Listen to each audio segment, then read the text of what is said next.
Vous écoutez Radio Balance en partenariat avec Genibet.fr.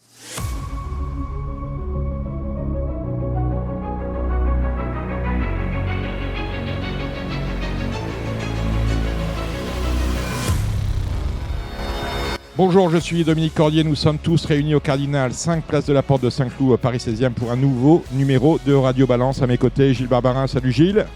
Bonsoir. Avec vous, le galop, les actus. Nous aurons Hubert Smadja qui reste également pour les actus et pour les pronostics de galop que vous suivrez avec, qu'on suivra avec Alexandre de Koopman. Dans une partie, on retrouvera Eric Annet, le président de la Société des courses de Montier-Ander. Voilà. Dans cette émission également, Axel Maître, secrétaire général de la Société des courses de Clairefontaine-Deauville. Émission qui est réalisée par Samy Boisa. Salut Samy. Bonjour Dominique. Et Samy, vous allez prêter main forte à Gilles Barbarin pour les pronostics du galop parce qu'on a de belles réunions sur les programmes de Deauville et notamment le prix Jean Prat qui se court dimanche. Un scoop sur Radio Balance, on le doit à France Info. Avec nous Thierry Vildary, grand reporter à France Télévisions. Salut Thierry. Bonsoir à toutes et à tous et un salut spécial à l'ami Gilles Barbarin que je lis depuis maintenant quelques décennies, depuis tout petit. Voilà, vous avez grandi avec Gilles, donc si vous avez des idées tordues sur le galop, vous le devez un peu à Gilles Barbarin. Cette information publiée sur le site et sur l'antenne, le parquet de Senlis qui requiert le renvoi de Pierre-Charles Boudot devant la cour criminelle pour viol, pas pour l'affaire de 2015 qui concernait, je crois, mademoiselle Gourdin, mais pour les histoires de Cagnes-sur-Mer, celle de 2021. Comment avez-vous eu cette information, mon cher Thierry, et que doit-on en penser? C'est le parquet qui demande, et c'est ensuite au juge d'instruction de donner suite à la demande du parquet ou pas. Oui, alors en fait, pour qu'on comprenne bien la procédure judiciaire, à la fin de l'instruction, c'est-à-dire de l'enquête, quand les enquêteurs, le juge d'instruction, estiment qu'ils ont réuni tous les éléments possibles, il y a à la fois une sorte de premier procès entre d'un côté les plaidoiries écrites, les conclusions que font chaque avocat des parties, et puis le parquet qui, à la fin, lui prend ses réquisitions en fonction de tout ce qu'il a entendu. Les réquisitions, c'est-à-dire les demandes qu'il fait au juge d'instruction. Alors, ce n'est pas pour autant qu'à 100%, Pierre-Charles Boudot va être renvoyé devant la cour criminelle, mais enfin, dans 9 cas sur 10, le juge d'instruction suit les réquisitions du parquet.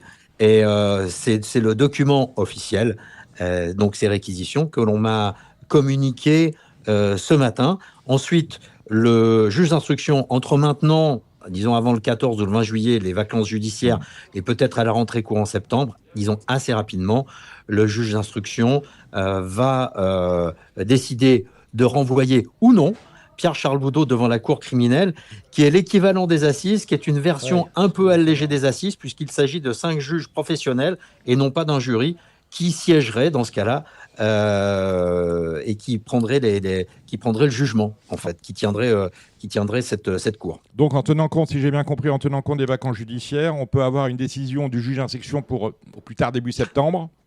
Ah oui, entre début septembre et octobre maximum, je pense. Généralement, ça va relativement vite. Et on a ensuite fixation assez rapidement également d'une audience. Alors, ça, l'audience, c'est généralement assez long. Et l'audience est à attendre pour, je sais pas, ça peut prendre plusieurs mois, parfois plus d'1 an avant qu'on ait réellement une audience et que se tienne éventuellement un procès. On précise bien sûr que Pierre-Charles Boudot est toujours présumé innocent des faits qui lui sont reprochés, mais ça peut prendre assez longtemps. Par exemple, il y a une affaire, pas similaire, mais qui est très médiatique aussi, c'est celle de Yannick Agnel, le nageur, qui lui est accusé également de viol, là sur mineur. Donc ça remonte à 3 ans l'affaire, là déjà. Le renvoi a été décidé il y a quelques mois maintenant, et on n'a toujours pas de date d'audience. Vous voyez ? Donc, sachant que Pierre-Charles Boudot n'est pas incarcéré, il n'est pas prioritaire dans la file des éventuels. Il ne serait pas prioritaire dans la file des éventuels justiciables. Donc, on peut avoir une audience éventuellement d'ici, s'il est renvoyé, d'ici un an ou 18 mois, quoi. Ça va traîner encore. Vous le rappelez, Pierre-Charles Boudot a perdu ses agréments suite à la demande du ministère de l'Intérieur. Il est autorisé à remonter l'entraînement. On avait été très surpris à Radio Balance de le voir en course officielle à Doha, au Qatar. C'était à la fin de l'hiver, je crois. Vous avez beaucoup surpris ici. On a été aussi très surpris du fait que cette réciprocité des mesures qui sont prises à l'encontre des jockeys ne soit pas respectée par les Qataris. Merci Thierry Bildary d'être passé par Radio Balance. Rappelez, vous êtes un habitué, je crois que ça fait 2 ou 3 fois qu'on vous accueille, journaliste, grand reporter à France Télévisions. Merci Thierry. Avec plaisir et bon week-end à vous et bonne chance. Merci. Thierry Bildary. Au revoir. Au revoir. Alors la suite des informations. L'autre information importante, c'est le fait que le Conseil de Paris ait renouvelé le bail de l'hippodrome de Vincennes. Vous savez que ça nous tenait en haleine depuis 2 ou 3 ans. C'était un dossier chaud. Oui, quand même. Depuis un mois, on savait que quand même. On l'avait annoncé d'ailleurs en Radio Balance. On nous avait dit il fallait pas en parler, c'est pas voté. Oui, mais bon, tout le monde était au courant. Ça avait été annoncé au comité de France Gallo. Beaucoup de gens nous avaient appelé en disant c'est fait Vincennes. Et après on avait dit mais non, c'est pas fait. Il faut que ça passe faut que ce soit voté par le Conseil de Paris qui a donc accepté ce matin de renouveler le bail de l'hippodrome de Vincennes. Sachez que c'est un bail dit amphithéotique. La société Le Trot. 30 ans. Oui, le trot amphithéotique. C'est 99. L'amphithéose. Non, vous avez 30, 50, on parle d'amphithéose dès le moment où on a de longues durées comme celle-là. Donc le bail est signé, vous le dites, jusqu'en 2055. Ça laisse le temps de voir venir. Sur les modalités techniques, je n'en sais pas plus, mais à l'époque, on parlait d'un loyer annuel de 2 millions d'euros, indexé sur le résultat du PMU. À titre de comparaison, lorsque France Gallo a renégocié, et c'est ça qui faisait qu'on ne comprenait pas au Conseil de Paris que les loyers étaient d'un tel montant pour le galop et que le trot demandait beaucoup moins. Le trot fait un peu attention à son argent. Au galop, on s'en fout un peu. Voilà. Donc, ils avaient négocié, c'était il y a 4 ou 5 ans, au moment du Covid, je crois, 10 millions d'euros pour les hippodromes d'Auteuil et de Longchamp. Aujourd'hui, avec l'inflation et la flambée de l'indice de la construction, puisque le contrat de France Gallo est adossé sur ces deux indices, on en est à 12. Ouais, voilà. Et puis, ils supportent, de toute façon, ils sont bénéficiaires au galop. Oui. Bon, voilà. Le propriétaire, ce cochon de propriétaire n'a qu'à payer. Donc on est à 2 millions sur 30 ans avec une indexation sur le résultat du PMU. À charge ensuite au trot. Maintenant, c'est de voir ce qu'on fait de Vincennes, parce qu'il va falloir tout rénover. L'hippodrome a vieilli, il date des années 80. Il a presque 50 ans. Et surtout, lui trouver une des activités complémentaires. Exactement. Et puis, il va falloir le redimensionner. Est-ce qu'on a besoin encore aujourd'hui d'un hippodrome de 40 000 personnes ? Non. Prix d'Amérique, on doit avoir 30 000. Et puis, il faut l'adapter aux normes actuelles. Il peut être ouvert à des concerts, à des séminaires, à plein de choses, à des réunions sportives, à plein de choses. Bon, la semaine dernière, j'avais oublié de vous dire qu'on avait parlé il y a 15 jours du fait que Hubert Tassin, qui assistait au conseil d'administration du PMU, mais sans droit de vote, en tant qu'invité, oui. En tant qu'invité, Hubert Tassin de France Gallo, avait été, entre guillemets, démissionné par le président Guillaume de Saint-Seine. Il a été remplacé, en fait, par le conseiller de Guillaume de Saint-Seine, à savoir Patrick Lin, qu'on pourrait recevoir durant le mois. Bon, on a un strapontin lorsqu'on est je ne sais pas si vous dites auditeur ou invité, on a un strapontin, on n'a pas de droit de vote, mais on peut s'exprimer et dire les choses. Et troisième grosse information après, ce qu'on vient d'apprendre, Pierre-Charles Boudot, après Vincennes, c'est bien évidemment la nomination de Christophe Kurt à la direction générale du PMU, où il assurera l'intérim suite à la démission d'Emmanuel Malcaz-Doublé, qui devrait quitter l'entreprise le jeudi 10 juillet prochain, autrement dit, dans 6 jours, on les compte. Cette décision a été prise à l'unanimité, c'est un peu surprenant quand même, des membres du conseil d'administration du PMU. Le conseil d'administration, c'est le trot, le galop, les représentants de l'État, qui s'est réuni ce jeudi 3 juillet.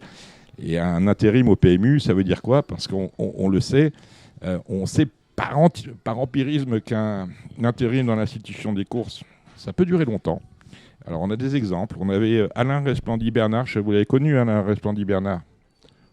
Ça me dit vaguement quelque chose. Un charmant monsieur qui maintenant travaille, qui venait de la Cour des comptes et qui maintenant s'occupe du domaine de l'État. Il avait été PDG intérimaire durant 6 mois avant l'arrivée de Cyril Linette. D'ailleurs, il a appris en même temps que nous que ce ne serait pas lui, ce serait Cyril Linette. On était à l'époque en 2018. Quant à Emmanuel Malcaz Doublé, il faut se souvenir aussi qu'elle avait attendu 8 mois avant d'être confirmée dans son poste, à reculons cependant, poste qu'elle avait occupé par intérim après le départ justement de Cyril Linette. C'était il y a 3 ans. Alors Christophe Kurt, qui est ce monsieur, on a déjà parlé dans Radio Balance, c'est l'actuel directeur administratif et financier du PMU, et il était le candidat proposé par Emmanuel Malcaz Doublé et Richard Viel, le président du conseil d'administration non exécutif du PMU. Les administrateurs du PMU s'en sont donc remis, et c'est là où ça devient drôle, sont donc remis à la proposition d'une directrice générale dont le bilan à la tête de l'opérateur historique est l'un des plus mauvais, sinon le pire de l'histoire de l'entreprise. Alors quand je dis ça, il y en a qui vont me dire hey, « Cordier, tu es trop dur, tu n'as pas connu Jean Farge ». Bah si, c'était à la fin des années 80, au début des années 90, et à mon avis, entre Farge et Malcaz Doublé, il pourrait y avoir un match. Donc le bilan de... photo. Voilà, il pourrait y avoir photo exactement, ou Didit, enfin bref. Bon là, on change rien, là on continue comme c'est-à-dire on continue à rien faire, c'est ça. C'est ça, exactement. Ouais. En même temps, on peut même pas expédier les affaires si on en parle à Frédéric Landon, il vous dirait que la crise de 80-90 qui a valu en 98 on réforme le truc, bien sûr, il nous dirait que c'était bien aujourd'hui pire. Et demain. Pas sûr. Bon, bref. Il faut peut-être attendre un peu aussi, le temps que toutes les choses se mettent en place. Donc, le bilan de Madame Malcaz est misérable, mais c'est elle qui a choisi, je ne dirais pas imposé, quoique, son successeur, comme si de rien n'était. On est donc bien chez les fous. Quand tu fais du mauvais boulot, quand tu dis bon, j'ai pas réussi, mais on va mettre, c'est lui qui va me remplacer, et que vous écoutez, on est chez les fous. Bon, depuis des mois, nous on alerte à Radio Balance. On vous alerte sur la situation du PMU en particulier, du pari hippique en général, et de la crise que tous deux traversent. Nous avons donné la parole. On a reçu beaucoup de monde à Radio Balance depuis un an et demi. On a donné la parole à une quantité d'intervenants, tous de grande, voire très grande qualité, à l'expertise reconnue par tous, certains étant en responsabilité, d'autres libres de tous engagements et prêts à servir la cause du pari, du parieur et du PMU. Nous avons alerté sur la situation catastrophique, si pas cataclysmique. Nous avons donné des idées, des pistes et éventuellement, on peut considérer qu'on a montré un chemin. Et quoi ? Tout ça pour Kurt ? Alors, dès l'annonce de sa nomination... c'est peut-être à court terme, hein. C'est peut-être... j'aime pas plaisanter sur non, mais c'est peut-être à court terme, non. Il ne faut pas non plus... Mais je viens de vous dire que l'intérim au PMU, c'est jamais du court terme. Ouais, mais là, vu la situation, le court terme, c'est déjà trop long. Moi, j'ai lu quelque part que des chasseurs de tête... Oui, il y a un cabinet de chasseurs de tête qui recrute et qui a laissé entendre à certains que j'ai rencontrés qui avaient été reçus. Laisser entendre, ça va prendre du temps. On prend son temps. Un cabinet de chasseurs de tête, de toute façon, il facture, donc il ne faut pas que ça aille vite. Réfléchissez un peu. Si j'ai un cabinet de chasseurs de tête, je vais pas trouver. Je cherche un directeur, je vais pas t'en trouver un demain. Je vais prendre le temps de réfléchir parce que. Enfin, si j'ai bien compris, les chiffres du mois de juin sont pires que ceux des 5 premiers mois. J'y viens. Pardon, excusez-moi. Moi, quand j'apprends hier que c'est Christophe Kurt, ce que je fais, je retweete le papier de mon ami Sylvain Copier de Paris Turf en mettant il est invité à Radio Balance, ce qui est vrai. Il est invité par 3 biais différents. À venir nous voir ici au Cardinal ou au pire au téléphone. On ne parle pas le même langage. Bon, voilà. Et notre invitation, elle est restée sans réponse. On nous a dit ni oui, ni non, ni merde, ni rien. Alors c'est à l'image des gouvernances passées et à mon avis de celles à venir, finalement, fut-elle intérimaire. Parce que faire grimper le directeur administratif à la direction générale, c'est placer la gestion du PMU sous le signe de la continuité. Et c'est là on est très inquiet. Continuer, oui. Continuer à regarder le chiffre d'affaires plonger plus vite que les ronds marchands. Alors, on est à moins 5 depuis le début de l'année, moins 225 millions au moment où on se parle, Hubert Smadja, moins 225 millions manquant dans les caisses depuis le 1er janvier. Et pour couronner le tout, vous le disiez, le mois de juin, pour couronner le tout, ce mois de juin a sous-performé avec une baisse de moins 6,6. Moins 6,6. C'est incroyable. Et je vais vous dire un truc, le mois de juillet, ça peut encore être pire. C'est-à-dire que si on est à moins 5 depuis le début de l'année, c'est ce que je dis depuis le départ, on va finir l'année entre moins 7 et moins 10. Samy Boisard. Donc le changement d'horaire n'aura changé. Ben, le changement d'horaire, il n'a rien changé puisque... Le nombre de partants non plus, rien. Non, mais non. On a beau augmenter le nombre de partants, il n'y a pas de conséquences. Et c'est là où je suis très inquiet, les distributions de Dadaouette, elles n'ont pas versé à tendance. Ah non. Ça n'a pas marché. Non, ça n'a pas marché. Le spot non plus. Bon, rien. Alors, continuer aussi, c'est continuer à ne pas prendre les mesures d'urgence qu'attendent les parieurs, comme la mise en place du virement immédiat des gains sur compte bancaire.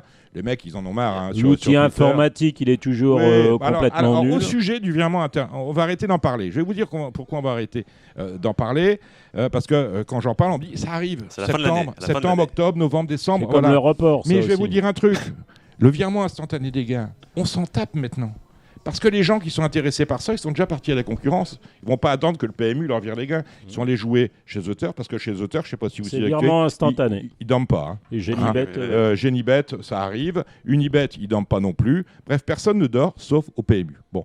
La réforme du Mais pourquoi elle ne voulait pas, ça ? Parce qu'ils n'y croyaient pas. Imaginez, les joueurs vont retirer leur argent, ils vont arrêter de jouer. Mais c'est quoi cette histoire ? Non, mais... Est-ce qu'il y croit, Toto, là, monsieur Kurt, monsieur le... Je ne sais pas, j'aurais aimé lui poser la question. Sans doute, il y croit un peu, parce que c'est un homme d'argent, il est directeur administratif financier, vous voyez. Bon. Donc, ça, c'est le virement instantané des gains, c'est important. Réforme du Quintet, on l'attend quand même, parce que le Quintet, il se casse la figure. Voir les chiffres de Clairefontaine. Mais de Clairefontaine lundi. Ceux qui font les programmes, peut-être, doivent tenir compte des Quintets quand ils font un programme. De trouver la course qui va amener du monde aussi. C'est pas la course c'est Enghien le jour avec 11 partants là. Deux non partants. 13, on est passé à 2 non partants, bien sûr. Il y en avait que 13 à la base, quand même. Si on fait les comptes entre le trot et le galop. Bon, d'accord, ok. Hubert, on va pas discuter de ça. Vous étiez 13. Il n'y a pas souvent 13 partants avant le coup. 13, ça va. Voilà. On peut pas une course. Aussi, sujet important. C'est le nombre de fois où tu as la moitié des chevaux qui n'ont pas de chance. Qui a bien été expliqué par Julien Philippon, le muselage des GPI, parce qu'on nous dit les GPI à 10%, mais le GPI il joue pas toutes les courses, mais ça veut dire qu'il peut aller à 20% sur certaines courses finalement par rapport aux informations qui sont les nôtres. Il vient au trot maintenant en plus. Oui, évidemment. Alors moi je vous dis, j'oublie un peu de choses qui sont importantes à faire et qu'on ne fait pas, on procrastine, car je suis, et à mon avis vous êtes un peu comme moi, vous êtes saoulés de tous ces problèmes, tous ces problèmes qu'on soulève. Je fais mon petit truc et puis vendredi après vendredi, sans que jamais il soit pris à bras le corps pour être définitivement réglé. Bon. Dominique, il n'y a pas le Big 5 qui est passé à 25%, non? Mais si, oui, mais ça c'est à la marge. Non, mais un truc. Non, mais déjà, bon. Il y a eu des enjeux, plus conséquents le week-end dernier. Vous allez me dire, c'est parce qu'il y avait une tirelire. Eh bien oui, mais c'est bien quand il y a une tirelire. Alors peut-être que samedi à Enghien, avec 20 000 simplement au PMU qui sont garantis, ça va pas aller. Mais espérons qu'il y ait la cagnotte, que personne ne trouve samedi, de façon à avoir une belle cagnotte dimanche. Parce qu'on a supprimé... En fait, ils suppriment des choses qu'ils n'auraient jamais dû mettre en place. On n'aurait jamais dû mettre le 10%. Le mec qui a fait le 10%... On l'a dit et répété. Le mec qui a fait le 10%, il a expliqué, Emmanuel Bachet il s'appelle, on le salue, et il a expliqué que c'était mieux pour les joueurs qui jouent et ceux qui n'ont jamais joué mais qui pensent jouer. C'est-à-dire que le rouettant, aux cartes, le rouettant n'a rien à dire. Hein. Le mec qui regarde ton jeu, il n'a rien à dire. Ici, oui, on écoute tout le monde, donc il a dit c'est mieux pour les joueurs. Et là, ils ont arrêté parce qu'il dit c'est mieux pour les joueurs. Notoire, voilà. Bref, bon. On en était où, Gilles? Bon, voilà. Donc, ils ont choisi le trot et le galop, un DG intérimaire, dont la mission première sera de plancher sur le budget 2026, parce qu'il faut déjà en parler l'année prochaine, et de réajuster celui honteusement optimiste de 2025. Alors, vous allez me dire, c'est peut-être lui qui l'a fait aussi. Il est arrivé en octobre. Je ne sais pas ce qu'il a pu dire, mais arrivé avec un budget où il y aurait 845 millions de résultats nets, que le trot n'a pas voté, je vous le rappelle, quand même gentiment, c'était quand même très optimiste. Concernant l'exercice 2025, puisqu'on est au milieu de l'année, le résultat net versé au titre de l'exercice sera sans doute inférieur ou égal à 800 millions d'euros. N'oubliez pas que le plan de relance de France Gallo s'appuyait sur une projection à 810. On sera bien en dessous. On sera à 800 si on fait les fonds de tiroir. Je ne suis pas sûr qu'il y ait des choses dans les tiroirs à prendre, parce qu'on a déjà... Donc combien il va manquer, Dominique? Combien il va manquer? Il va manquer 50 millions. Bon. Et réparti comment entre le trot et le galop? 50-50, moitié-moitié. Vous savez qu'on est sur le 50-50. Voilà. Avant une année 2026 qu'on ne peut qu'imaginer catastrophique. Ah oui. Sauf s'ils prennent les devants. Là, on n'est pas parti pour prendre les devants. 800 millions, ça veut dire baisse d'encouragement. Baisse d'encouragement, ça veut dire baisse de moyens.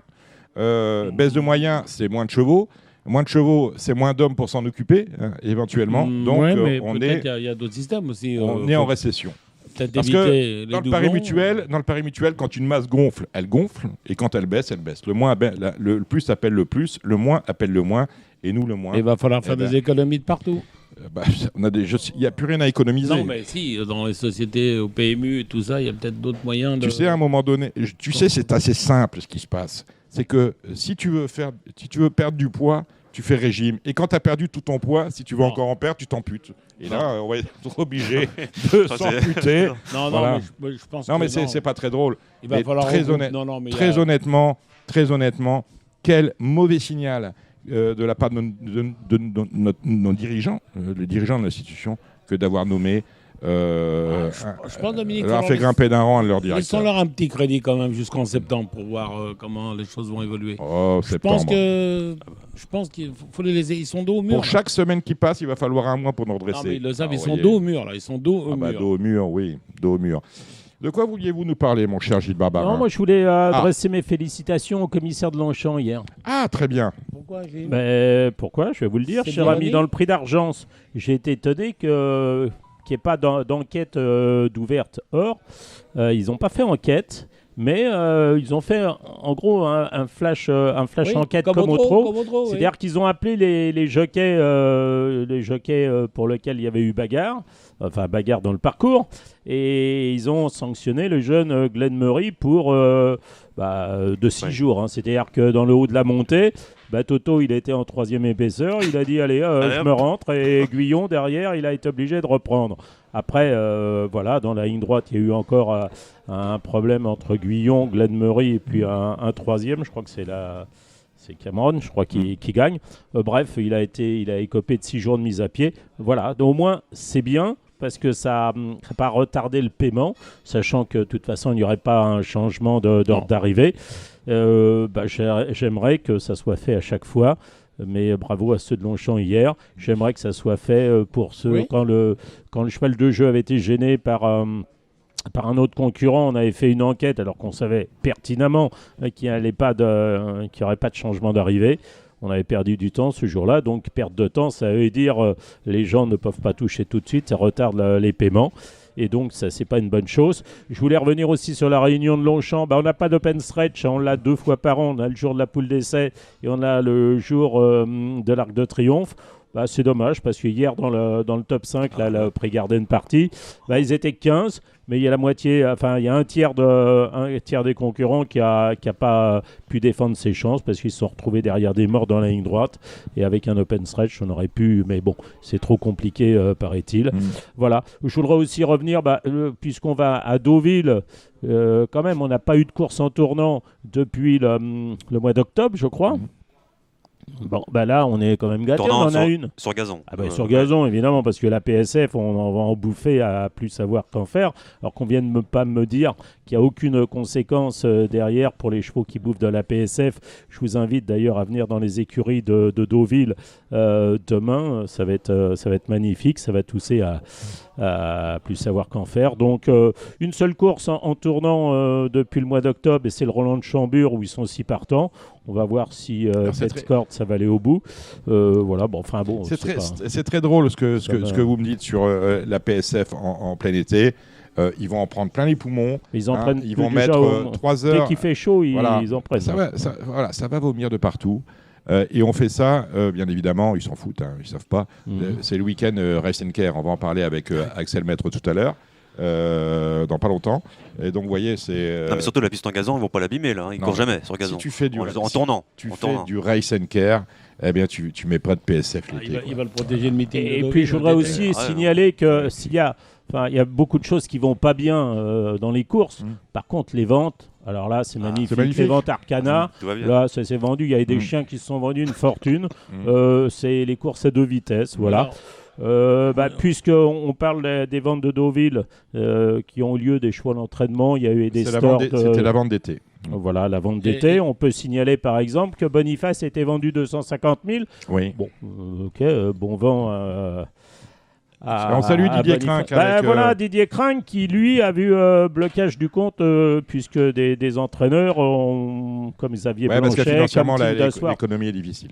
L'économie, elle est très difficile, mais enfin, le mec, il paye pas ses pensions, l'écurie Vivaldi, donc ils ont 4 mois, je crois, pour payer. Pour apurer Maintenant, certains courtiers qui, eux, mettent des gens dans la difficulté des entraîneurs, ceux-là ont pignon sur rue, ceux-là touchent leurs 5% lorsqu'ils signent les bons chez Arcana. Et, on a les noms à Radio Balance. On a les noms. Il y a PN. Il y a PN, par exemple, qui là, il continue de sévir. Il a planté via des sociétés bon nombre d'entraîneurs qui sont pendus et il continuera à serrer des mains, à signer des bons. Tout va bien dans le meilleur des mondes, mais on ne peut rien faire. Hubert Smatcha. Une seule chose, c'est vrai que les ventes vont bien, mais alors on se demande où vont les chevaux, parce que le Grand Prix de Saint-Cloud, 5 oui, mais ça, c'est la qualité. Non, mais 5 partants, 4 ongles, une femelle. Alors, ça, c'est autre chose. Oui, mais bon, c'est parce que c'est... Excuse-moi, dans le René Vallière, tu vas pas me dire que... Il y avait 11 Non, il y avait 8. Il y avait 8.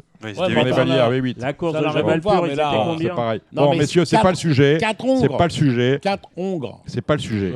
Non, c'est pas le sujet. On va parler de Rocco. De qui? On va parler de Rocco. On peut dans Radio Balance de parler de Rocco. Vous connaissez pas beaucoup des Rocco, vous? Bah, j'en connais un, mais je sais pas. Voilà, c'est le même. On parle des Rocco d'or. Alors, les Rocco d'or, c'est quoi? C'est fantastique. Les Rocco d'or, c'est le classement établi selon les listes selon les listes de l'IFCE. C'est le classement au galop des étalons ayant le plus sailli dans une année. Et qu'est-ce qui a inventé ça? C'est France Cyr. C'est le même que Tadawet, c'est le même Arnaud Poirier. C'est le même qu'a fait Tadawet, non, ça aurait été plus drôle. Les Rocco d'or, donc les Rocco d'or 2025 ont été décernés en début de ce mois, le 2 juillet, avec pour la saison de monte qui s'est achevée. Voilà, le top du top, c'est un étalon 210 saillies pour Nirvana du Berlay. Alors le premier, c'est un étalon d'obstacle. Et naturel, monte naturel. Un monte naturel. Wow. Oui, même en croisement, on est en monte naturel. On n'est pas en artificiel. Gilles, sur la QPS. On est en monte naturel. Bon. Je suis dans un le deuxième, c'est Cocorico. Ah oui. Voilà. Et pour trouver un étalon de plat, il faut tomber. On a Charine qui appartient à Sumby et on a Big Rock qui est 159 saillies. Voilà. Et alors, je crois que l'année dernière, on avait un cheval qui avait surperformé. On était en 2023, on était avec 243 saillies réussies par Caractère. Mais toute l'Europe comprise, le monde entier, le nombre de saillies attendez. Non, c'est France. Que la France. L'élevage français. 149 en France. Voilà. Alors, 220... Et Goliath du Berlay, il a combien? Parce que lui, c'est le numéro 1 actuellement. Alors Goliath, je ne sais pas si on a la stat, parce qu'on est peut-être en première... mais il est... si, je l'ai, Goliath. C'est le numéro 1. Goliath, il est plafonné à 140 saillies, donc il a fait ses 140. Goliath est plafonné à 140. Donc Nirvana du Berlay, Cocorico, Charine, Bicroc, Tunis est 5e, S-Impact pour le Haras de Beaumont Tunis est 6e. Oui, les talons polonais. S-Impact est 6e, Siliwe est 7e. On a David Duberlet qui est 8e. 9e, on a Erevan pour Aga Khan Stud. Et le 10e, c'est Goliath Duberlet. Ça veut dire que sur le top 10 des étalons français, ceux qui ont fait le plus de saillies, la moitié sont des étalons d'obstacles. C'est-à-dire qu'on fait pratiquement plus de plats. Siouni, vous allez le retrouver 16e avec 116 saillies. Quant à Zarak, il est 13e avec 130 saillies. Je parle de Zarak, de Impact et de Siouni, parce que c'est les 3 top étalons dont disposent les éleveurs français. Après, ils sont très bons, ces étalons-là, les deux que tu as cités.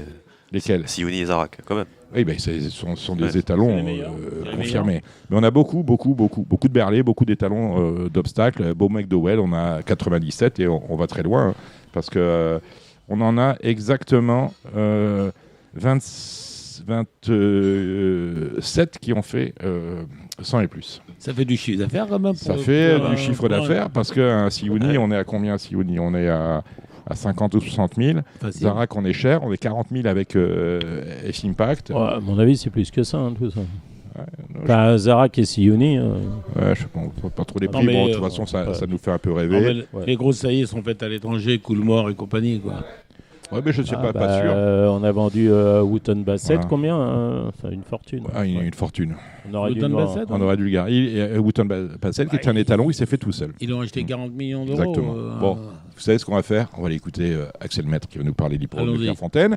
Ensuite, après Axel, on ira voir du côté de chez vous, mon cher Gilles, avec les pronostics que vous ferez avec Samy pour les réunions de gala du week-end.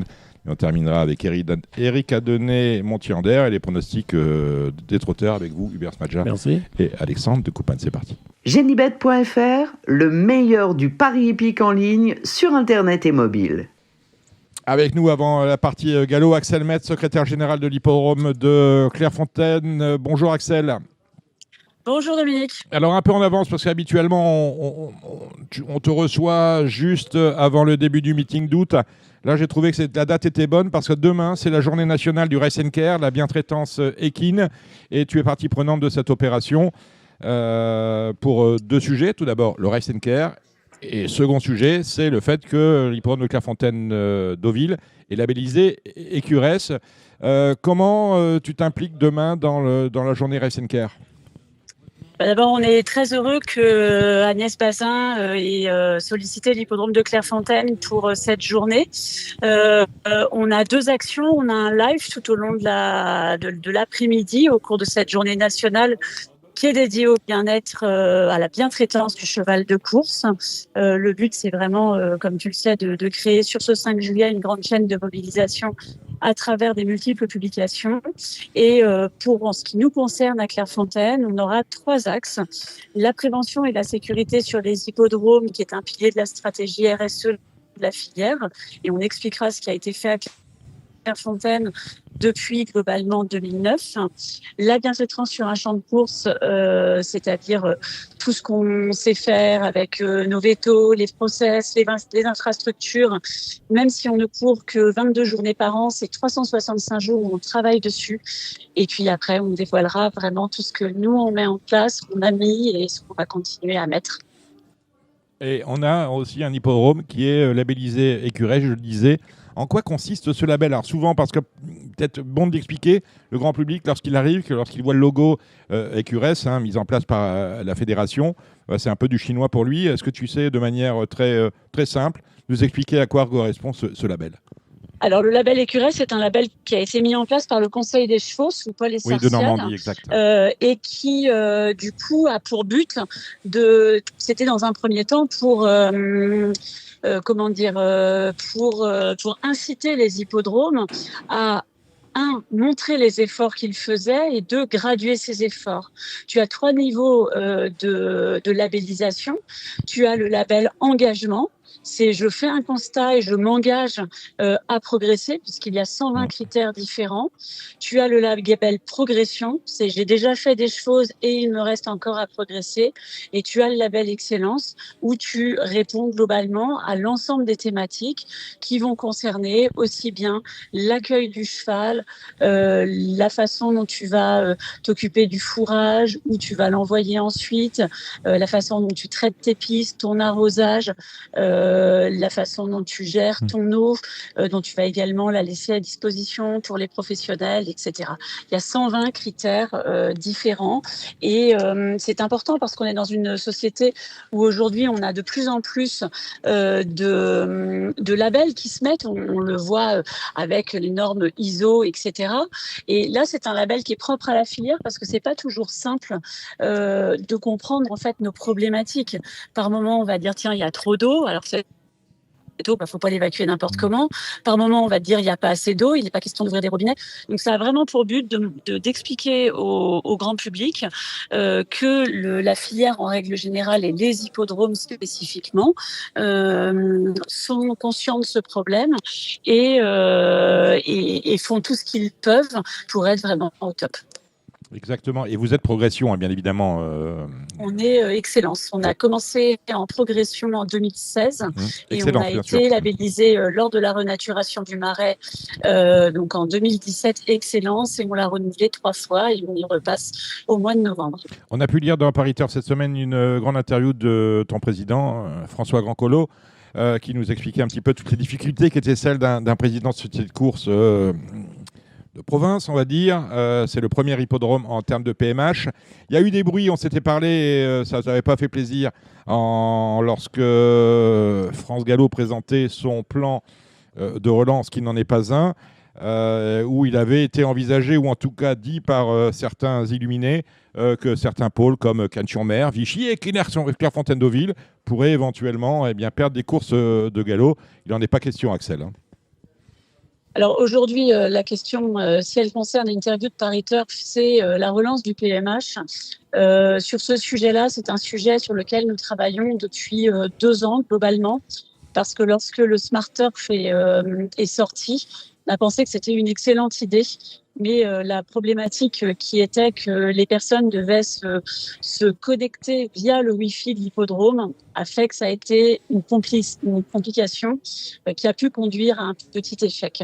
En effet, tu n'as pas envie, quand tu arrives sur un hippodrome, que tu as ta 5G, de tout déconnecter pour passer sur un Wi-Fi qui te surprend, en tout cas en ce qui nous concerne, fonctionne mal parce que l'hippodrome est grand, les murs sont épais et j'ai pas d'opérateur aujourd'hui qui ait réussi à trouver un problème à cette solution-là, à cette situation-là, une solution à ce problème-là. En tout cas, le PMH, c'est quelque chose qui peut rapporter. Et nous, on le sait d'autant plus qu'on est le premier hippodrome de France en termes de PMH, mais nos chiffres, ils ont été divisés par 2, comme on l'a dit, écrit, et ça fait pas plaisir parce que du coup, les coûts du PMH restent malgré tout élevés, et même si tu gagnes beaucoup, en fait, tout est repris dans les coûts du PMH.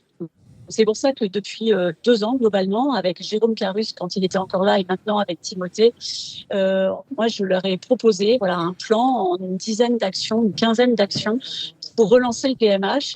Et je dois dire qu'on a mis en place depuis la première journée de course, qui est le 17 juin, d'ores et déjà une nouveauté qui est le fait que... Alors, peut-être que tu as prévu d'en parler, donc autant en parler maintenant. Voilà. L'augmentation de l'entrée. L'entrée, ça a doublé. elle était à 5 € auparavant. On ne l'avait pas augmentée depuis 2015. Le Covid est passé par là. On s'est dit, on ne va pas augmenter au moment du Covid. Et là, on regarde dans le rétroviseur, on se dit, ça fait 10 ans qu'on n'a pas augmenté l'entrée. Il n'y a pas une seule sortie familiale qui soit un tarif comme le nôtre, surtout quand on est gratuit pour les moins de 18 ans. Donc on s'est dit il faut augmenter parce que on n'a pas le choix et on n'est pas crédible également.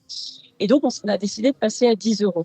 Mais ces 10 €, ils incluent désormais un bon d'enjeu de 2 € dans l'entrée. Et ça c'est important parce que toute personne qui vient sur l'hippodrome, elle n'a pas forcément l'envie, l'idée d'aller jouer. Un mordu des courses où en fait tu joues 2 €, tu joues ta date de naissance, ta plaque d'immatriculation, tu dis que c'est super sympa. Et si tu la prends en ligne, elle est qu'à 8 €. Donc la réalité de l'augmentation, elle est de 1 €. Et les chiffres, du coup, sur 3 journées seulement, parlent d'eux-mêmes, puisque cette action qui est couplée avec une action également de commerciaux du PMH, c'est-à-dire des personnes qui attendent les gens lorsqu'ils arrivent à l'entrée principale, qui vont les voir et qui leur disent « Voilà, bonjour, est-ce que vous savez jouer? Est-ce que vous avez envie de jouer? Est-ce que vous avez vu que vous avez un bon de 2 €? » Alors, soit ils te disent « Oui, j'ai vu et je me débrouille tout seul. » Mais il y en a aussi qui te disent « Bah non, globalement, j'étais pas au courant. » Et est-ce que vous pouvez m'expliquer? Donc, en fait, on les prend par la main et on les emmène à un guichet pour qu'ils aient la possibilité d'aller parier. Et on va jusqu'à leur expliquer les paris et tout ce qui va avec. Et globalement, sur les 3 premières journées, l'augmentation du PMH est supérieure à 20% par journée de course. Comme quoi, si on reste sans rien faire, il ne se passe rien, mais dès le moment où on essaie d'aller chercher l'argent et le parieur, il peut se passer des choses. Notons que par rapport à l'Internet, justement, tu as scellé des accords sympathiques avec le groupe Paris Turf et notamment avec Genibet, c'est-à-dire que les 8 €, les 8 € les 8 € de l'entrée que l'on achète de manière digitale, on peut aller se les faire créditer sur l'opérateur de Paris, qui est également notre partenaire, à savoir Genibet. Exactement, on a un beau partenariat avec Genibet qui est parfaitement, je dirais, discret sur sur le champ de course. Je pense que tout le monde y gagne d'une manière générale, de toutes les manières. L'ensemble des paris reviennent d'une manière ou d'une autre à la filière. Et Génibet, en tout cas, nous suit dans nos idées et c'est assez agréable. On rappelle, Axel, que l'hippodrome de Clairefontaine est de très loin le plus fleuri de France, que tu as une vingtaine de réunions dans l'année, dont bien le pendant à l'hippodrome de la Tour durant tout le mois d'août, et que la prochaine réunion, c'est dans 9 jours, c'est le 11 juillet. Avec, toutes les réunions sont thématiques. Celle-là, c'est la magie des produits du terroir. Exactement. Cette année, on a donc chaque année, on a un thème. Cette année, on s'est dit Clairefontaine est magique parce que globalement, aussi bien dans les avis Google que dans les enquêtes marketing qu'on fait, les gens nous disent à chaque fois, c'est le mot qui est revenu le plus souvent. En disant c'est magique, c'est magique. On se dit tiens, Clairefontaine est magique. Donc les thématiques sont également la magie 2. Et le 11 juillet, donc la réunion, comme aujourd'hui cette interview est décalée, la réunion des produits du terroir est décalée également. Et puis après, on a donc 22 réunions, on en aura couru déjà 3. Et on va avoir l'univers de Playbonheur avec Team Actif, c'est-à-dire les Playmobil. On a une très jolie réunion le 14 juillet, une grande première avec la ville de Villers-sur-Mer qui s'investit et qui investit totalement l'hippodrome en venant avec des partenaires pour se mettre en avant sur une journée de course. Donc ça, c'est vraiment très sympa. À 5 km de l'hippodrome, d'avoir une ville qui investit avec ses commerçants. On a une journée avec les vents barbeaux, les salons trotteurs comme tous les ans. Et puis des petites nouvelles thématiques comme le Jockey Star, là encore une initiative d'Agnès Bazin, où on joue le jeu à fond le 28 juillet.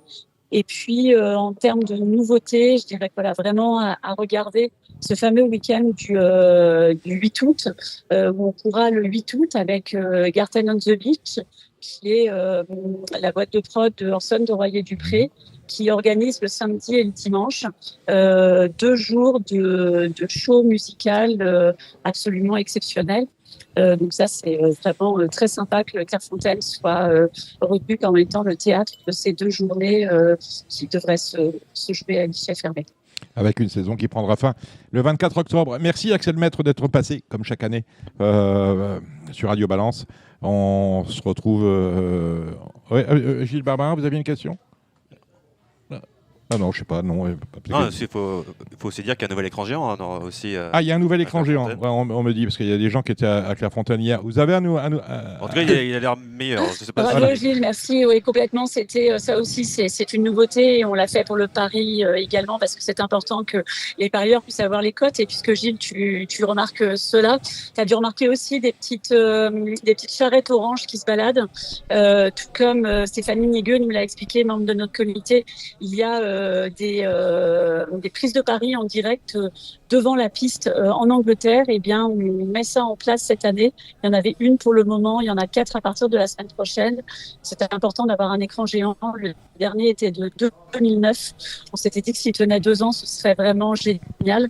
Et on l'a emmené jusqu'à l'année dernière. Je crois que Gilles et d'autres ont beaucoup râlé pour notre écran et leur vœu a été exaucé. C'est ça la magie de Clairefontaine. Et a priori, il donne satisfaction. Vous y étiez, Samy ? Donc, oui, c'est meilleur que l'année dernière, c'est sûr. Voilà, meilleur. Oui, Gilles.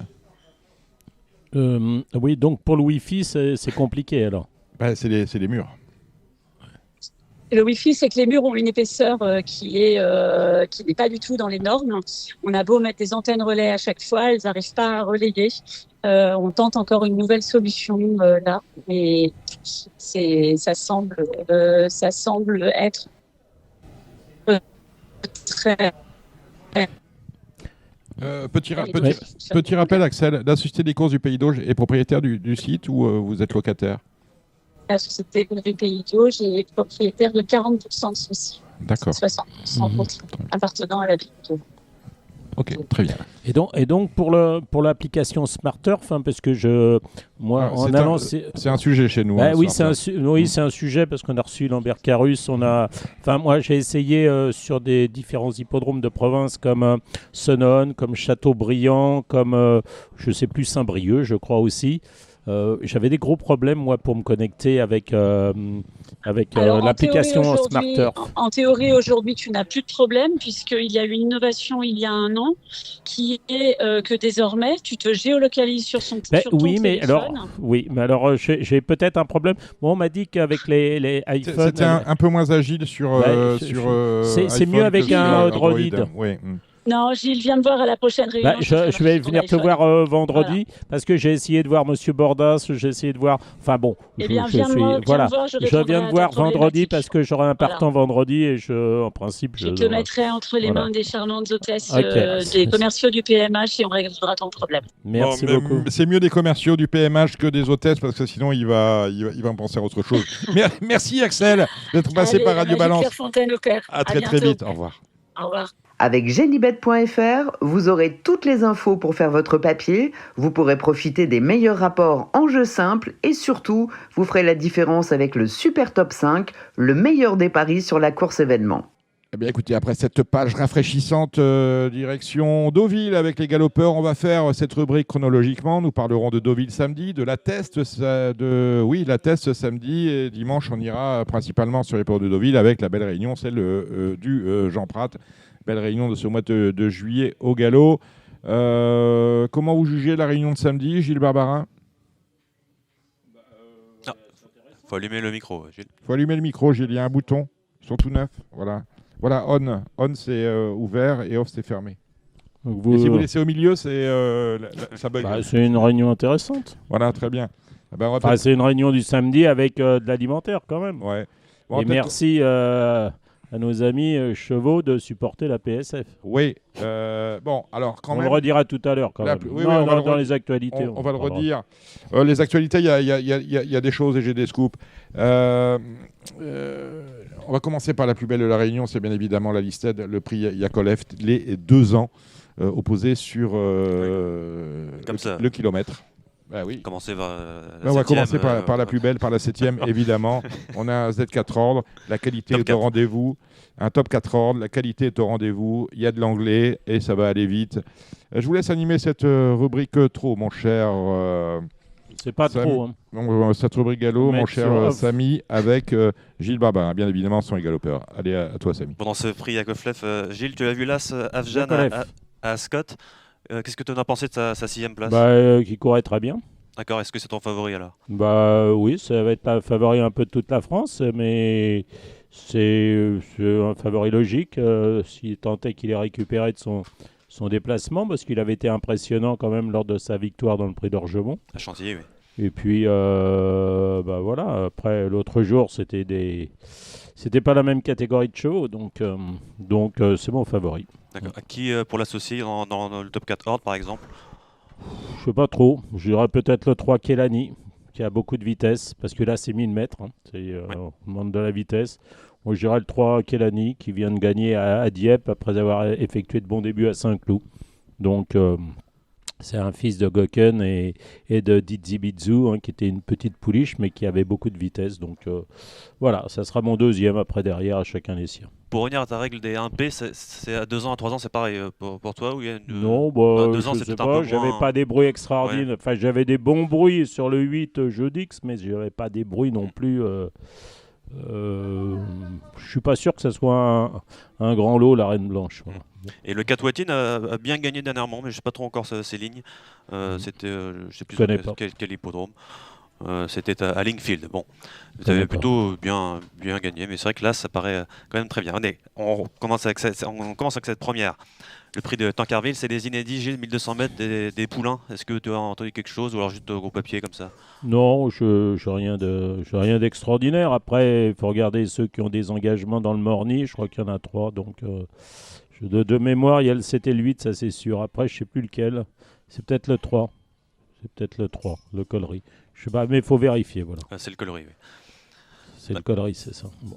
La deuxième, c'est un handicap divisé sur 1900 mètres PSF, donc pour des 4 ans et plus, Gilles. Il y a Dachou Pasco d'ailleurs, le 5. Oui, il doit avoir une chance. C'est une piste qui fait bien. Il court un peu de façon rapprochée. Bon, il est dans une catégorie où il a évidemment une chance. Maintenant, c'est des courses très ouvertes et J'espère qu'il va bien courir, qu'il va surtout bénéficier d'un bon parcours. Voilà. Enfin, il retrouve son jockey fétiche, Michael Barzalona. Tu redoutes, on va dire. Ouais, je les redoute en particulier tous. Oui, ça, voilà. Après, j'aime bien le 11 l'Hippocampe. D'accord, pour Georges Deleuze. Oui, voilà. Si l'Hippocampe fait ce qu'il a fait lors de ses meilleures sorties, il a à mon avis une chance. Ouais. La troisième, c'est maintenant les inédits, mais pour les pouliches de 2 ans. Où, on n'a rien à dire. Aucun bruit. Très bien. La quatrième, c'est la même chose. J'ai un bruit sur la Lerner, mais bon, oui, c'est le 3 Miss de Paname, mais bon. D'accord. C'est pas une origine qui me plaît vraiment, Persian King. Ah oui, sur 1200 mètres en plus. Là, la quatrième, c'est là, je parlais d'alimentaire. Là, c'est de l'alimentaire. Je sais pas, Maguro, il est performant à Chantilly. Maintenant, est-ce qu'il peut appliquer la même tactique à Deauville, le 4 je suis pas sûr, mais il a une chance au papier, évidemment.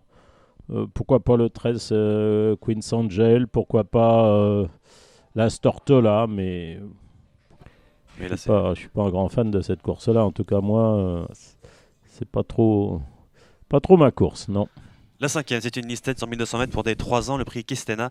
La semaine dernière, avec Julien Philippon, tu parlais des chevaux qui redescendaient de catégorie. Arabi, Las... je sais pas, moi je trouve qu'il a un coup dans l'aile. Ouais, mais bon, 2025, c'est pas le même que la dernière. Ouais, évidemment, il a couru l'autre jour un bien meilleur lot. C'était la Commonwealth Cup, c'était un groupe 1. Bon, pas mal couru non plus, mais oui, ça peut bien sûr, mais je suis pas un grand fan. Alors, pour aller contre alors ce numéro 1 je prendrais peut-être Asterius le 7, mais bon. Mais là, c'est pareil, c'est pas. Ils viennent courir aussi à Ascot dans les Kingston là, face aux vieux. Bon, sans figurer, ça me paraît. Je sais pas. Je sais pas. Il y a plein d'inconnus là-dedans quand même. Alors Arabi avait battu le 4 Glanworth à Chantilly, mais il est quand même surprenant cette année, le Glanworth, le numéro 4. Il a couru que cette année, je crois d'ailleurs. Non, il n'a pas débuté cette année. Oui, il a débuté cette année, oui, mais Arabi, c'est plus à Chantilly, lorsqu'il est 8e Glanworth, Arabi était 4e, il me semble. Oui, avec Estepona, Ray FK.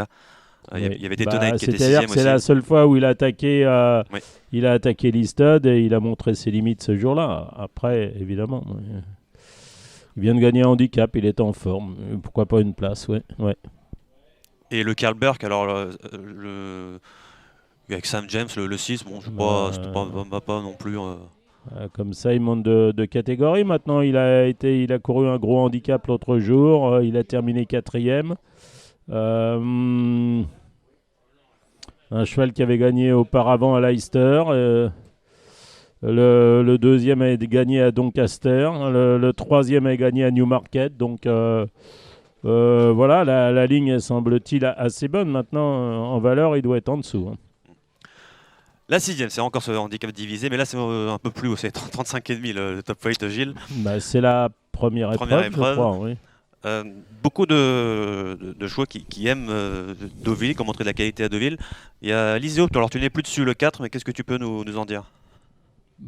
Qu'il est pris à peu près à sa valeur, qu'il est peut-être mieux dans des courses où il n'y a pas trop de partants. Là, ils sont 16, il faut que ça se passe bien. Je crois qu'il a un bon numéro, il n'a pas le 2, non? Le 2, oui. Ouais. Il avait plusieurs engagements possibles, il avait le réclamé. Il avait aussi un engagement à Longchamp la semaine d'après. Pourquoi pas? Attention aux 2 Oxalis avec son entraîneur qui est jockey. Bon, avant de perdre sa licence, il a remarqué, il va peut-être pas la perdre, il a fait appel, mais bon. Enfin là, il est sur tous. Pourquoi pas le 2 Oxalis? Pourquoi pas... Il y a Honey Badger le 3 qui aime bien le parcours. L'entraînement de la saison, c'est une rentrée, mais bon, dernièrement, il y en a eu 2 qui ont fait une rentrée, ils ont bien couru. Donc, il y a le Gaz qui a fait une rentrée, qui a gagné. Il y a le Beat Edwin qui aime bien le parcours. Aussi, qui en fait une de temps en temps, mais là aussi, pas couru depuis 28 avril. Ouais. Il y a des bonnes stats sur ce parcours. Il y a Elio Kotai, qui est peut-être un peu plus... qui n'a plus trop de marge à cette valeur-là, mais qui court après, bien, je sais que le 15, Let It Fight, il est bien. Voilà. D'accord. Et Mandre, le 16, moi, ce qui me dérange, c'est le numéro de corde, mais il est proche de sa course, quand même, ce cheval. On peut en citer 10. Oui, c'est ça, c'est très ouvert. La 7e, on en a parlé. C'est la listette pour 100 000 mètres. Pour des 2 ans, la 8e. C'est la course qu'aurait pu courir Liseo. Dans cette épreuve, moi j'ai bien aimé le 2 Sinosur, là, qui avait bien couru sur les polytracks en Angleterre. Ouais. L'autre jour, c'était bien, sur une piste qui était peut-être un peu souple pour lui. Bon, c'est un bon engagement, semble-t-il. Il n'a pas les primes, donc ils vont le défendre ils vont le défendre de toute façon. Donc, il y voilà. a quand même le 9 Indy Bright avec 52 kg en bas de tableau, c'est quand même... Donc, une D-Brack, oui, si tu veux, oui. D'accord, t'as pas Oui, non, si. Et le 5 Royal Saxo. Voilà. Oui. Et pour le top 4 ordres, on rajoute American Lawyer le 3. Voilà. Et la dernière de ville pour samedi, le prix de Rocheville. Sur handicap divisé, toujours. Alors là, c'est peut-être la dernière épreuve, c'est ça? Sur 1900 mètres, Gilles. C'est sans doute là, oui. C'est quoi? C'est top weight en 21 de valeur, donc c'est sûr que c'est une petite catégorie. Peut-être la fille de Berlin, mais là je dois citer la favorite, donc le 7 Risalsa aussi, pourquoi pas. Et puis Albert Bridge, peut-être le 9, mais sans grande conviction, hein, ça c'est du loto. Hein. D'ailleurs, je devais peut-être le rappeler, mais le terrain, alors il annonçait à 3, j'ai eu 3-4. Là, c'est de la PSF. Hein. Oui, mais il y a 2 courses inédits, et aussi pour le week-end. Ce week-end en général, quand on annonce de la pluie. Mais pas pour samedi, en principe. Là, de toute façon, la piste va être vierge. Donc, oui, c'est surtout la nuit de samedi à dimanche. Je sais pas ce qu'ils annoncent. Oui, mais après, on est en Normandie, hein, ça peut changer. Ils annoncent un gazon à 3-4. Là. Donc, est-ce que tu veux mentionner Aix-les-Bains tout de suite? On reste sur samedi. On reviendra après. Aix-les-Bains, Gilles, il y a 5 courses de plat et 4 courses en obstacle, il me semble. La première, c'est de l'obstacle sur les 3400 mètres pour des 4 et 5 ans. Des pouliches, des juments de 4 et 5 ans. À 105 au départ. C'est triste, hein, Aix-les-Bains. Disons que Lady Dobrel, qui a débuté par une 3e place où est-ce que c'était? C'est à Lyon-Paris. C'est à Lyon-Paris. Ça peut suffire, hein, battu de peu après lutte. Pour battre, je sais que Guillaume Macaire aime bien Aix-les-Bains, donc on va rajouter le 2 même, s'il reste sur une chute, le 2 Polytech, je dirais les 5 et 2. Dans la deuxième, je pense que Guillaume Macaire, ça devrait aller avec le 2 le costaud, et puis derrière, je dirais le 4 le Dison, hélas Elton. La troisième, c'est un steeple à réclamer, là encore Macaire est bien armé avec les 2 du haut, là c'est My Way et le 2 Authentic Cote. Après la quatrième, là on passe au plat. À Méden, sur 1900 mètres pour les 3 ans. J'ai mis timidement le 6 Lucky Gift et le 2 Zelzal Dream. Voilà, puis derrière il y a le 5 Sen Lady. Là, à la 5e, je pense que le ami Murphy devrait pouvoir gagner. Là, Sassifali. Et puis devant, c'est le 4 très active. La 6e, un Méden de 3 ans. C'est quand même une tristesse. C'est faible, hein. Je dirais le 4 Black Boss. La 7e, c'est un handicap. Dragon Love qui vient de gagner, tout à fait capable de réitérer ce bon résultat. Et pourquoi pas de devancer Gros Fifi avec l'As Business Plan. Et puis pour terminer, la 8e, je dirais les 2 du haut, mais Kingory qui fait toutes ses courses, qui va devant. Et qui est dur pour battre le 2 Mester Owen. Voilà. Avant de passer à dimanche Deauville avec la belle réunion, il y a aussi les éclipses à Sundown. Oui. Il y a Christophe Sémillon qui est là-bas avec Aimé Pissarro d'ailleurs. Il y a aussi Maxime Guyon. Il y a Sozy bien sûr avec Maxime Guyon. Ombudsman, c'est vraiment une belle course. Hein, Delacroix, Rolling Court. Qu'est-ce que tu veux? Je dirais déjà que les 3 ans ont un avantage fort conséquent au poids, puisqu'ils ont, je crois, 4,5 kg. C'est ça. C'est quand même énorme. Voilà, Ombudsman, s'il a récupéré de ses efforts d'Ascot, c'était le 18 juin, donc ça fait quand même 12 et 5, 17, ça fait 2 semaines et demie. Voilà, non, c'est une belle course. Delacroix a très mal couru dans le derby, c'était le choix de Ryan Moore, hein, qui le garde, donc, alors que Christophe Soumillon retrouve Camille Pissarro avec qui il a gagné Groupe 1. Jockey Club. Voilà. Bon, Rolling Court, il a montré ses limites l'autre jour. Enfin, il a montré ses limites, oui. Enfin, il a été battu par Henri Matisse sur... il devait courir, il avait été préparé pour courir le derby. Donc, courir sur 16 l'autre jour, c'est pas forcément... voilà. Mais c'est quand même le choix de William Big est toujours sur Ombudsman. C'est Oisin Murphy sur le 6. Oui, donc, oui.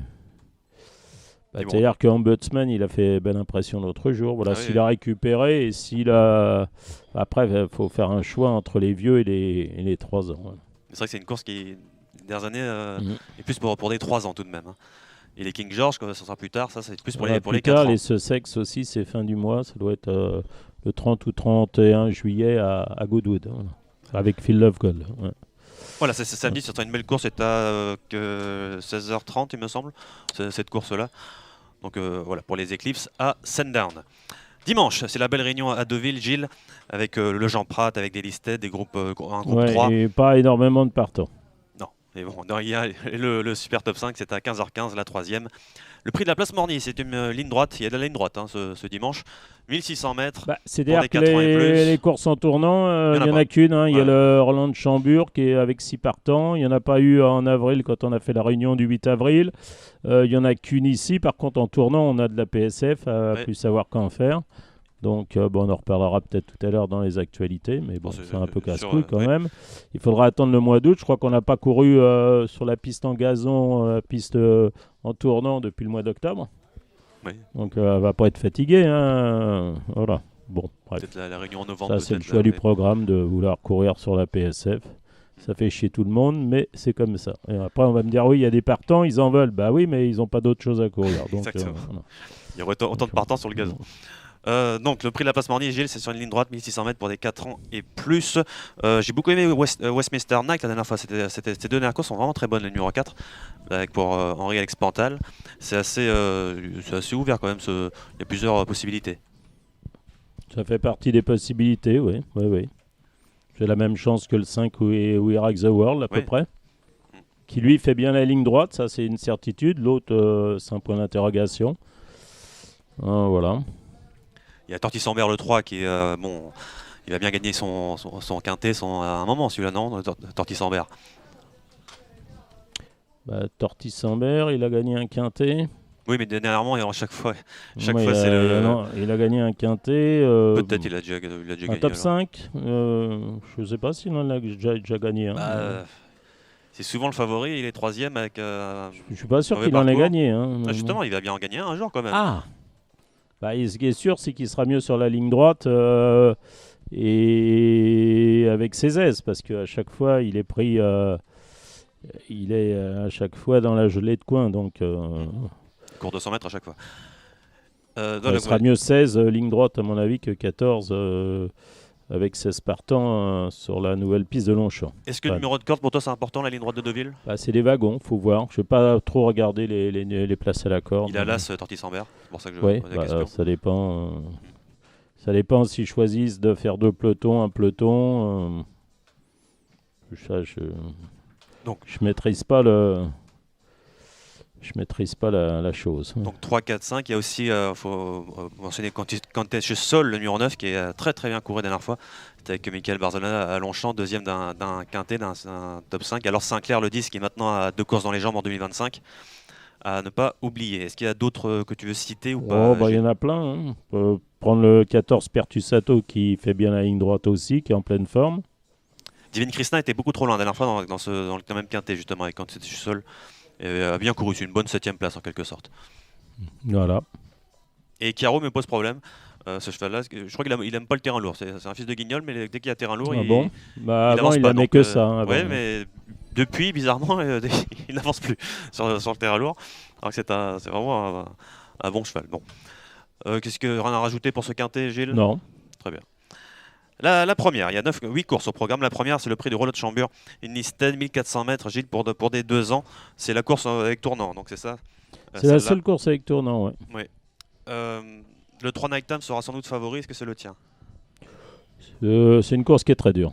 Voilà, pour Nighttime, effectivement, une bonne chance, ça c'est sûr. Maintenant, il n'y a plus la même opposition. Il faut voir s'il est capable de passer cette ce cap, mais sans doute. Mais ils ont tous une chance. Je ne suis pas trop donné à Lucata, le 6, mais entre-temps, tous les autres ont une chance. Ouais.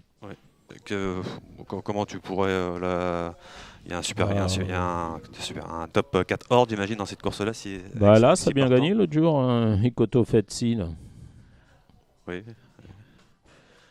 Après, il y a aussi le 2, Siriusa, qui a été acheté par Team Valor avant sa dernière sortie, qui est 4e de Humidity, qui a bien gagné à Ascot. Oui, les lignes sont bonnes en tout cas, ses débuts. Qui a gagné les Chesham à Ascot, un bel alezan là, qui a sans doute de la qualité, qui avait été acheté par Watnan Racing. Viva la Skid, le numéro 4. Alors, c'est pas trop le profil d'Adam West, on le connaît pas avec ses jeunes chevaux comme ça, mais invaincu en 2 courses, Victor Lodorum. Je sais qu'il avait bien aimé pour ses débuts physiquement à Saint-Cloud. Je me rappelle. Possible, ouais. Il a battu 2 fois, Calcara, ouais. Je suis pas, c'est pas ma préférée. Ne t'emballe pas cette course, j'ai l'impression. C'est pas qu'elle m'emballe pas, je trouve très ouverte. Ouais. La deuxième, c'est ligne droite, c'est un groupe 3. Le prix de Rissorangis. Là, il y a déjà il y a que des problèmes. Ah, pas lesquels alors? Problèmes. Tribalis, moi, 1200 mètres ligne droite, je n'ai pas de référence. Il faut voir d'abord si le terrain va s'assouplir un peu ou pas. Le 7 Spycatcher, il m'a l'air un peu moins performant, mais il suit le même programme que l'année dernière. Voilà, il a dû gagner cette course-là. Je ne sais pas s'il ne l'a pas gagné en 2023. Je ne sais plus. Vérifier, je travaillais là en 2020. Attends, je regarde. Je crois qu'il l'avait gagné en 2023.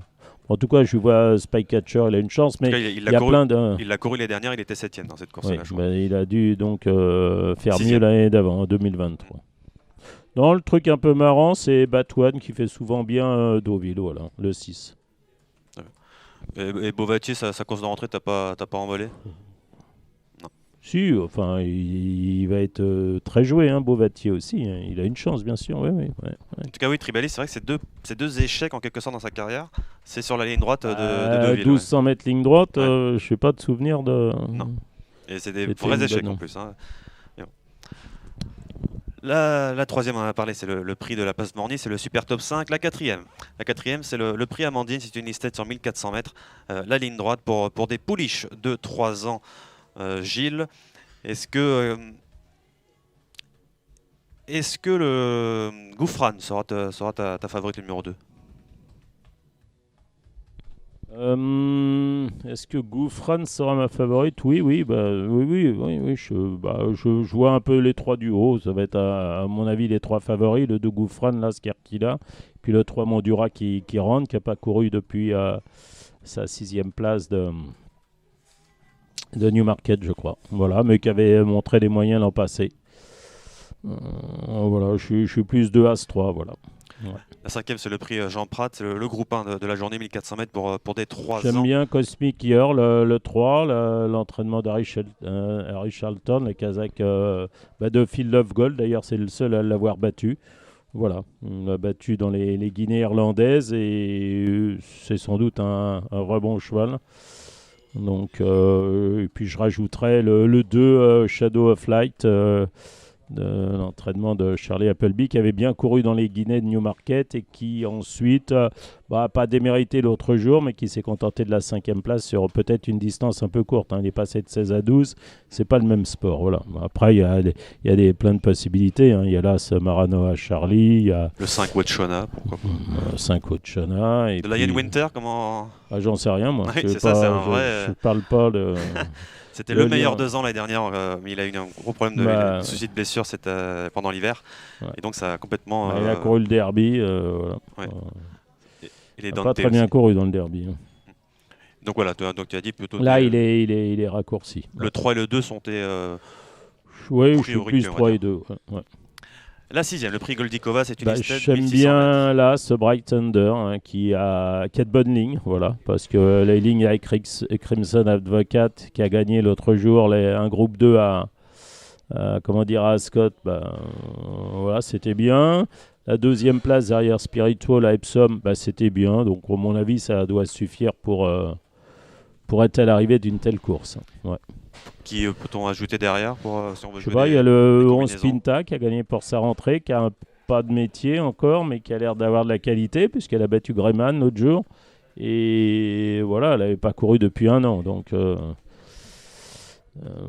a eu le temps de récupérer. C'est une Zarak. Voilà, après, derrière, c'est un peu à chacun les siens.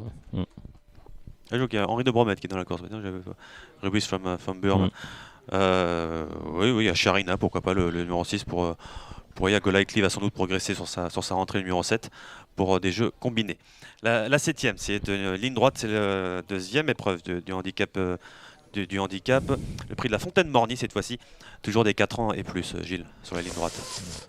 Il y a des chevaux qui font bien la ligne droite, le 4 Crowdfunding fait bien la ligne droite, le 2 Alcamsino aussi, le 5 Terre de Guerre aussi, les chevaux de Valérie Dissot également, le 9 Art Woodman et le 11 King Artwood, voilà, ils sont que 11, c'est dommage. D'ailleurs, ils sont tous partis parce que Mossé, il a enlevé Cosmobo, il a enlevé Alphabia dans le quintet, donc dans le top 5, donc ça a décalé tout. Il y en a qui ont sauté Septimus et compagnie, voilà, et puis il y en a 2 qui étaient écrasés donc on est passé de 16 partants à 11, voilà.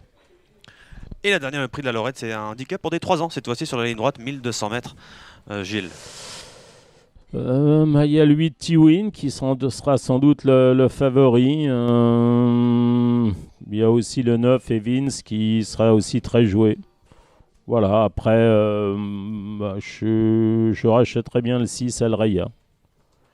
Voilà, mais après, c'est pareil, c'est un peu à chacun les siens. 1200 mètres ligne droite, peut-être celle de Chappé aussi, le 15 Snow Society.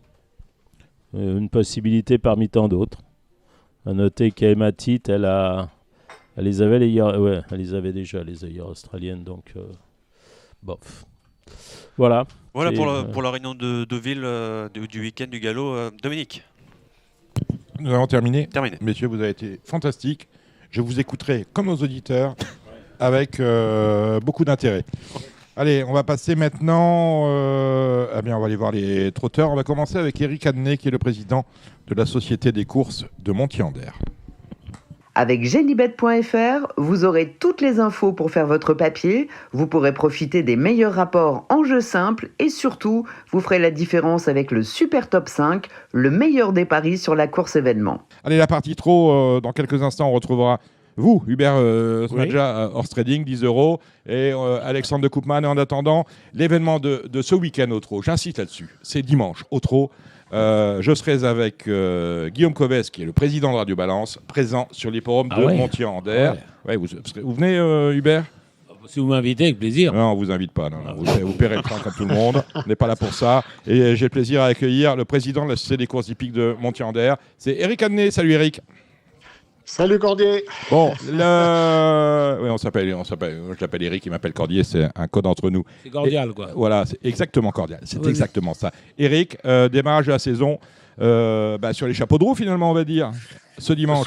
Sur les chapeaux de roue, on démarre donc dimanche 6 juillet avec 7 courses au trot attelées et une course au trot montée. On attend pas mal de monde, étant donné que j'ai pas mal de partants, des 18, 14, 16, 15, 13. Et puis on a du Parisien, on a Jean-François Sonnet qui est là, Romain Derieux, Manuel Varin, il y a pas mal de pointures. Des habitués, puisque on commence le 6 juillet. Le 6 juillet, en plus, on a pas mal d'animations, c'est-à-dire qu'on a un rêve de propriétaire sur 2 courses où il y a un maximum de 14 partants. Des gens seront tirés au sort après avoir rempli un bulletin et ils seront propriétaires d'un jour pendant la course. Ensuite, il y a des bons à jouer de 50, 20 et 10 € pour les 3 premiers, coupe de champagne et puis c'est la fête, réservation au local des propriétaires. Voilà. Autrement, après, nous avons le 19 juillet, c'est un samedi en semi-nocturne, donc avec une soirée effective à la fin. Et puis, des manèges, beaucoup pour les enfants, puisque c'est la fête de l'hippodrome. Le 10 août, on a encore une opération rêve de propriétaire, avec Tambola aussi, puisqu'on a des Tambola avec des beaux lots à gagner, télé 139.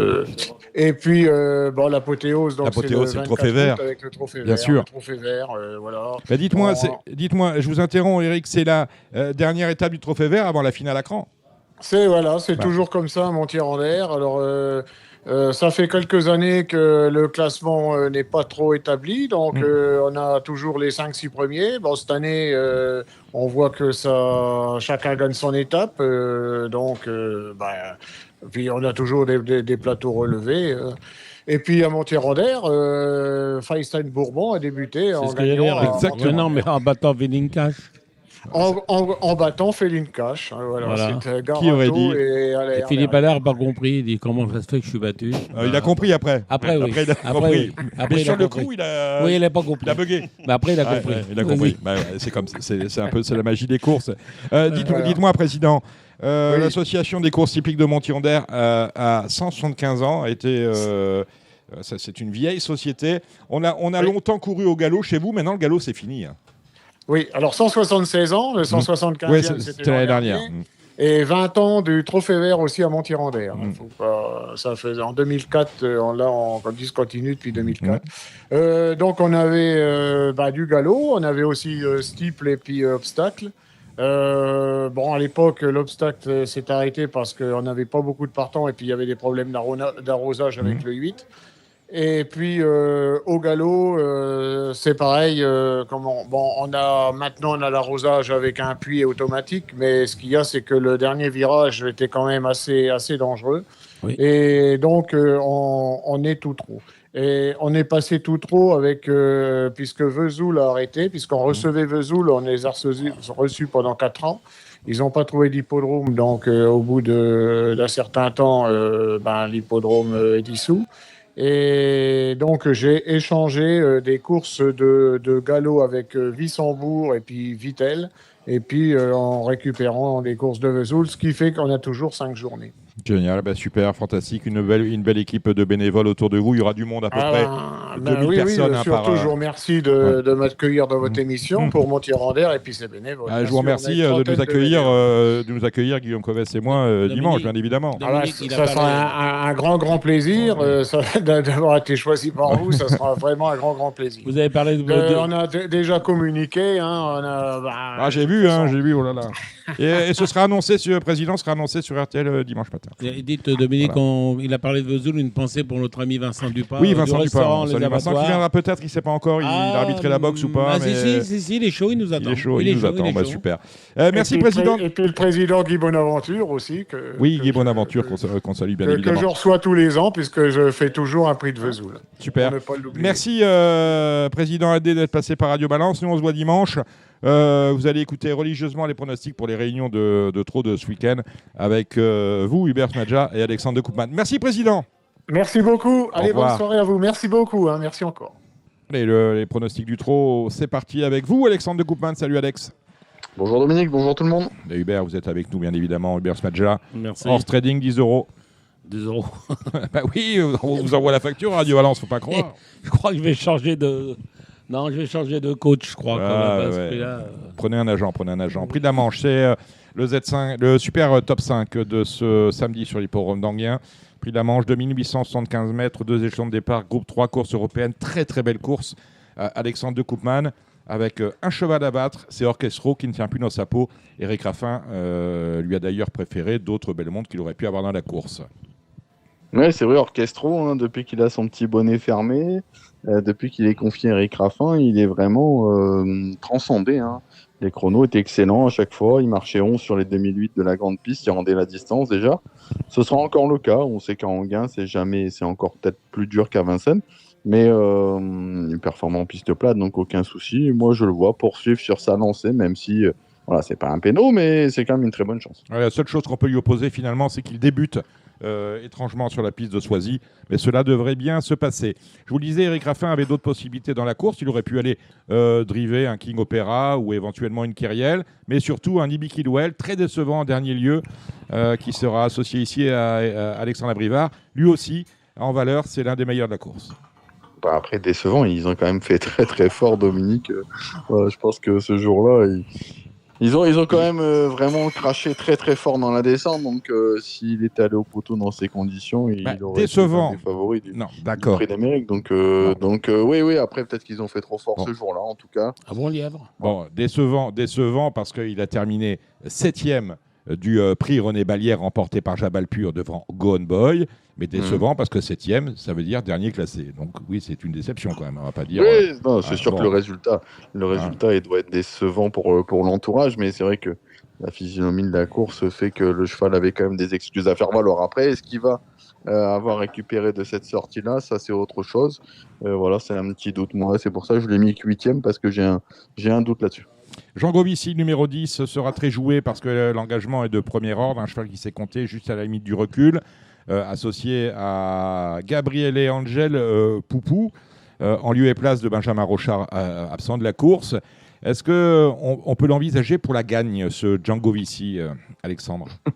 J'ai un peu fait le même raisonnement que vous. Oui. Avec Benjamin Rochard, je me serais peut-être posé la question de le mettre en tête. Là, avec son pilote du jour, je l'ai mis 3e. Parce que pour moi, ça reste le cheval intéressant du premier poteau, même s'il y en a d'autres. Mais on sait qu'il peut quand même tout faire. Je pense qu'il faut lui pardonner son échec à Toulouse. Il s'est retrouvé loin dans tous les mauvais coups. Cette course-là ne compte pas. Par contre, il avait été impressionnant au Croisé-la-Roche. Donc ce cheval-là en tête, il est capable de leur faire mal. Maintenant, c'est vrai que avec son pilote, je crois que ça s'est jamais trop bien passé jusqu'à présent. Donc à voir. Bon, à voir. On écoute votre pronostic religieusement et ensuite on se tournera vers Hubert Smadja, lui demander ce qu'il voit. Je vous écoute, Alexandre. Alors le 13, Orchestro, le 16, Fakir de Maé qui fait bien en gain, le 10, Djangovici. J'aime beaucoup le 5, Horatius Della qui a l'aptitude à la piste.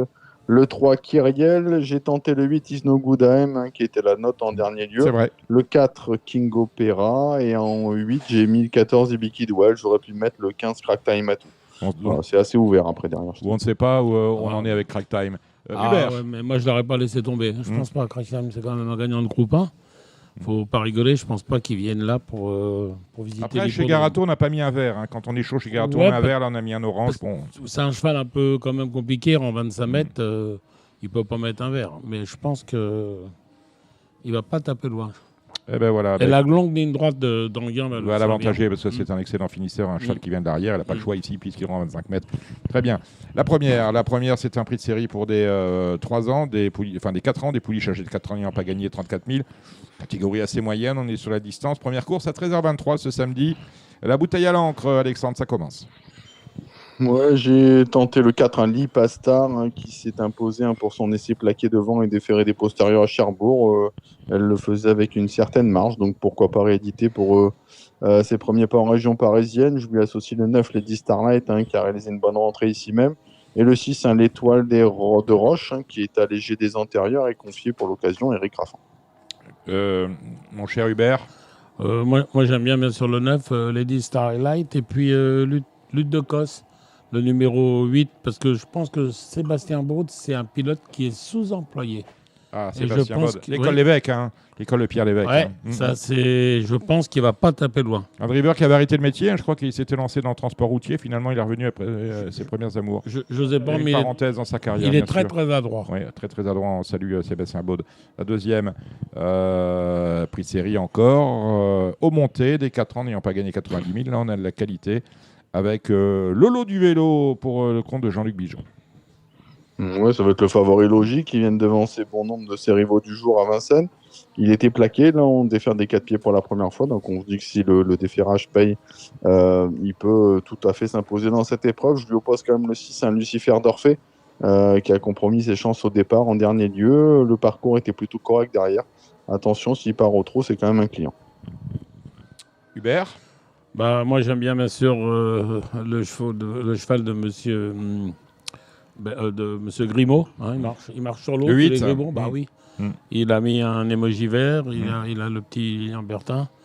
Et à mon avis, ça va pas taper loin des ferrés des 4. Des ferrés des 4. Des 4 ans, on les a dans la 3e course à l'athlée. Les chevaux n'ayant pas gagné 43 000 €. On est sur la vitesse, 2150 mètres autostart. Le 8 est non partant. Tout est possible là-dedans, Alexandre. Ouais, j'aime bien un cheval tout particulièrement. C'est un Luciano Vrai de Best.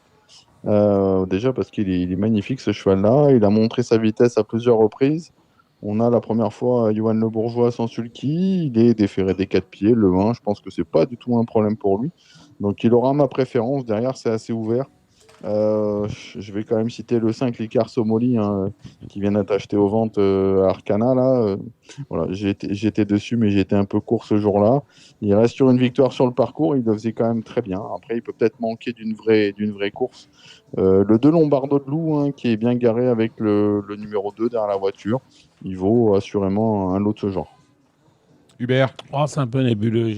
C'est nébuleux. Alors, si c'est nébuleux, on laisse ça à la nébule. Voilà. La 4e, c'est le prix de la Manche, le Super Top 5. La 5e, c'est le prix d'Estrie. Des 5 et 6 ans n'ayant pas gagné 105 000 €. On est au monté avec des pérines qui ont une chance. Les deux Jean-François, Marie, Alexandre. Ouais, j'aime bien notamment ce 4, un Keeper Perrine, qui avait gagné sur le parcours. Il trottait 12,5. La dernière fois qu'il a couru monter, il s'est imposé. Donc j'ai hâte de le voir dans ce lot-là. Le 11 Kilou d'Imer, qui avait été très bon à Caen, en rendant la distance victorieusement. Le chrono était vraiment bien également. On a peaufiné depuis sa préparation au sulky. L'As King Duril, c'est une question de sagesse. Et j'aime bien pour les places le 8 Calimero Jasma, qui est vraiment en grande forme en ce moment. Avec Thibaut Dromini. Hubert, on va essayer de racheter le cheval de M. Baudouin. Voilà. Je pense que ça fait longtemps qu'il estime un peu ce cheval-là. Voilà le Copec de Chenul, numéro 5. Voilà, il y a le prix de la Manche, mais il y a également dans cette réunion le prix de Rome, c'est la 6e. Les 3 ans, quelques-uns des meilleurs de cette génération. On est sur la vitesse de 1150 mètres, c'est un groupe 3. Est-ce que nous avons des informations, Hubert, sur la candidature de Mosaic Life, l'entraînement de Philippe Allaire, chez qui vous étiez, mon petit doigt me l'a dit, hier. Je pense qu'il va essayer. C'est pas, très bien couru l'autre jour, il est quand même 3e. Il va essayer avec le Bourgeois, 2100 mètres en gain. C'est possible. C'est possible. On peut le jouer gagnant. Ouais. Qu'est-ce qu'on fait avec cette Mosaic Life, Alexandre ? Elle peut pourquoi pas se placer dans un lot comme ça, même si je pense que les mâles sont quand même supérieurs. Oui. Notamment le cheval Alessandro Gocciadoro là, avec Guglielmo Jet, qui avait quand même gagné plaisamment à Vincennes, un fils de Maharaja. Il avait quand même été très bon, donc ma préférence ira pour lui. En ce qui concerne le Agort, la Fragolino Rosso, qui va être également très joué. Ce qui m'embête, c'est qu'il était quand même déféré des 4 pieds à chaque fois à Solvala. Donc voilà, j'ai un petit bémol sur lui. Là, il est obligé de courir ferré, donc j'aime pas trop ça, moi, les chevaux qui sont déférés quand on revient en arrière. Et je vais racheter mon numéro 6, un Mystic Sonato. Oui. Parce qu'il n'était pas ridicule dans le Albert Viel. Alors après, voilà, même si j'attends mieux de ce poulain-là, je trouve que c'était quand même pas si mal que ça. Après, à voir sur la courte distance, mais il a sa place dans les 3. Après, Mystic Sonato, la dernière fois, c'était un peu le tuyau du champ de course, le jour de la journée des champions à Vincennes. On va pas dire qu'il a été drivé de manière extrêmement ambitieuse et offensive. Il a bien fini, c'est vrai, dans une course remportée par 1000 étoiles devant Magic Man. Voilà, ça se pose là. Donc c'est vrai qu'en valeur, on est obligé de le mettre. Moi, j'ai peur que ça soit un peu surfait, mais bon, on verra bien. Mais je me méfierais quand même de Maestro Ouvry. C'est quand même un cheval qui a toujours été estimé. Le 13. Qui a été vendu à M. Jatière. Et il avait fait de très bon début en gain dans les premières courses. Et je pense que piste plate, même avec le numéro 13, il ne va pas taper loin, je pense. D'accord, vendu à M. Jatière, exactement. Avec Louis Baudron au sulky, ça ne vous inquiète pas? Voilà. Non, parce qu'il en est toujours propriétaire. Donc, très bien. La 7e, le prix du Moulin Rouge, la boîte préférée de Gilles Barbarin. Petite course sympathique. 8, il y a un top 5 ordre, une course pour des 7. Ils sont passés nos 7 ans. À se demander, ils sont 8 au départ. Mais la course est ouverte à souhait avec un cheval qui reste sur 2 succès, c'est Inside, le numéro 3. Et qui reste ferré. Qui restera ferré, Dominique, pour l'occasion. Donc, gros bémol par rapport à Inside quand même dans cette course. Moi, il y a un cheval que j'aime beaucoup, c'est Infield, le numéro 5, qui évolue très rarement déféré des 4 pieds. Il l'était en dernier lieu à Mokanchi, il s'est imposé malgré un parcours né au vent. Et je pense qu'il peut tout à fait répéter. Après, on a le 4 à Indique qui est le Poulidor. Il reste sur 3 accessibles d'honneur et qui mériterait de voir ses efforts récompensés. Mais je tenterai le simple avec Infield, le numéro 5. Vous dites infiel ou on peut dire infiel aussi ou infiel. Aussi, oui, aussi. Moi, j'aime bien le mot fiel. Bah, je pense que, vu qu'on est à Radio Balance, on est obligé de mettre indique. Bah oui. Non. Ça veut dire quoi, ça? Oh, quelle horreur! Non. Oh, il devient fou, ça y est, donnez-lui ses cachets. On est à Radio Balance, on est obligé de mettre indique. Allez, la 8e, encore une belle course, groupe 3, c'est le prix du Louvre. Avec du beau monde, des 4 et 5 ans, sur la distance de 2875 mètres, tous au même échelon. Quel engagement pour Kamehameha, Alexandre? Oui, Kamehameha, surtout, ce qu'il a pour lui, je pense, c'est qu'il est drivé pour l'occasion par Eric Raffin. Donc c'est vrai que le cheval ne courait pas si mal que ça à chaque fois. Piste plate, je pense qu'il va être très bien. Donc ça peut être pourquoi pas une toute première chance. Après, c'est vrai que le 13 Kin Winner vient de jouer une malchance dans la course de référence, elle n'a jamais pu passer. On a Johan Le Bourgeois cette fois, à son sulky. Après, il faut que ça se passe bien avec elle. Hein. Elle aime bien pister les autres, faut courir caché, donc ça comporte des risques. Le 7 Carambar, un honk que j'adore. Après, il est peut-être moins bien qu'il n'a été. Voilà, le 11 Jazzman à reprendre, mais elle est pas facile à jouer, en tout cas pour détacher un cheval cette épreuve-là. Non, mais ce que je me dis en regardant finalement, parce qu'on a un top 5 de la course, on a peut-être un champ réduit possible avec les 4 abrivards, confiné le numéro 2, Carambar, vous en avez parlé, le numéro 7. Quelle beauté, le numéro 8, à ne pas oublier. C'était pas si mal la dernière fois. Hein. Ben oui, c'est ça. On peut, si on veut s'amuser, ça va pas nous coûter bien cher. On fait un top 5 de ces 4-là avec un X et puis on ferme les yeux. Hubert? Moi, je mettrais bien quand même dans un petit jeu, Captain du Liamon, il va faire très bien piste plate. Et c'est un bon cheval quand même. Captain oui. du Liamon, voilà, qui appartient, c'est bien, qui appartient à Flavien Pratt, qui a gagné à Belmont la semaine dernière 5 courses sur l'hippodrome américain de Belmont Tong et qui a passé le cap des 2000 victoires aux États-Unis. C'est énorme, c'est énorme. Il a été reconnu 3e meilleur jockey au monde. D'accord. Derrière, les 2 premiers, vous les avez, ça m'intéresse aussi. On va peut-être Christophe Lemaire. Non. Pardon? Ouais, non. McDonald? Ouais, je sais Ronnie? pas. Oui, il y a McDonald et puis le cheval de Ryan Moore, voilà. Et Ryan Moore. Voilà. McDonald, Ryan Moore et Flavien Pratt. Bon, ben voilà, on les salue tous les 3. Bon, ça nous donne pas le. Si, voilà. Pour vous, votre favori, c'est qui pour être clair, Alexandre? Je reste sur Kin Winner. Voilà. Kin Winner, mais faut que ça se passe très bien. Ça se passe très bien. Vous avez vu quelque chose dans cette course-là? Non, il y a par Captain Uniamon qui va une petite cote intéressante, je pense. Allez, on termine avec les vieux sur 2150 mètres. C'est la dernière, 16 partants. À vous les studios, Alexandre. Ouais, la bouteille à l'encre. Ah oui. Moi, je vais faire confiance à Benjamin Gutt, le 5 de course de rentrée ferrée, course visée, des 4 cette fois. Voilà, c'est vrai que j'aurais peut-être dit le 8 Euro de Fleur avec un autre numéro, mais par contre il adore Anguin, il a couru 2 fois, premier, deuxième là-bas. Donc 5, 8 et le 14 Gisaro, c'est le jour où il va être sage, il pourra gagner une course comme celle-là. Avec Louis Goetz qui vient de passer professionnel, hein, c'est ça, si je ne m'abuse. Oui. Voilà, donc voilà, peut-être le jour de gloire en région parisienne de Louis Goetz qui a gagné en PMH. Il en faut combien de courses pour être professionnel? 50 c'est plus maintenant. 50, non, 50 victoires, il est professionnel. Et on va le suivre avec Aidéon. On l'associe à qui, Alexandre? Le 8 à 1 Euro de Fleur et le 14 Gisaro. Voilà, moi je reste là-dessus, 5, 8, 14. Attention peut-être à Harold Sutton, Mathieu Abrivard, ça sent bon également. Hubert, est-ce que vous avez un flash? Euro de Fleur, je pense que c'est... Voilà. Le numéro c'est 8. très compliqué comme course. Hein. C'est très compliqué, il va falloir être particulièrement bien inspiré. On a également des courses au trot dans cette journée du 6. On a Vichy, vous avez vu des choses à Vichy? La Speed Cup à Vichy. Alors la Speed Cup, justement, j'ai un message personnel adressé à tous les auditeurs de Radio Balance par Gilles Curins, qu'on salue. Idylle du Persil est au top et elle y va pour gagner. Alors on commence avec la Speed Cup, Alexandre. Moi, j'aurais un partant dans la première, le 3 Gavroche de Liton. On a dû faire non partant la dernière fois, mais rien de méchant. 1600 mètres, je pense que c'est en plein son sport. On a tiré un bon numéro. Je serais déçu de ne pas être dans les 3 de la batterie déjà. Mais après, dans la finale, on va voir. Mais je pense qu'on a une vraie bonne chance.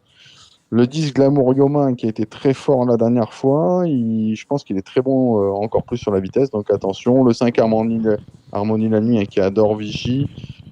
qui va également se qualifier. Le 2 Hydromel qui a beaucoup de vitesse. Après, le cheval de la course au papier, c'est le 8 Icar du Béryl. On a pris le risque de le laisser chausser pour la batterie et de tout envoyer pour la finale. Donc voilà, avec le 8 dans la batterie, je le vois plutôt placé. Et dans la finale, attention, c'est sûr que ça va être un sacré client.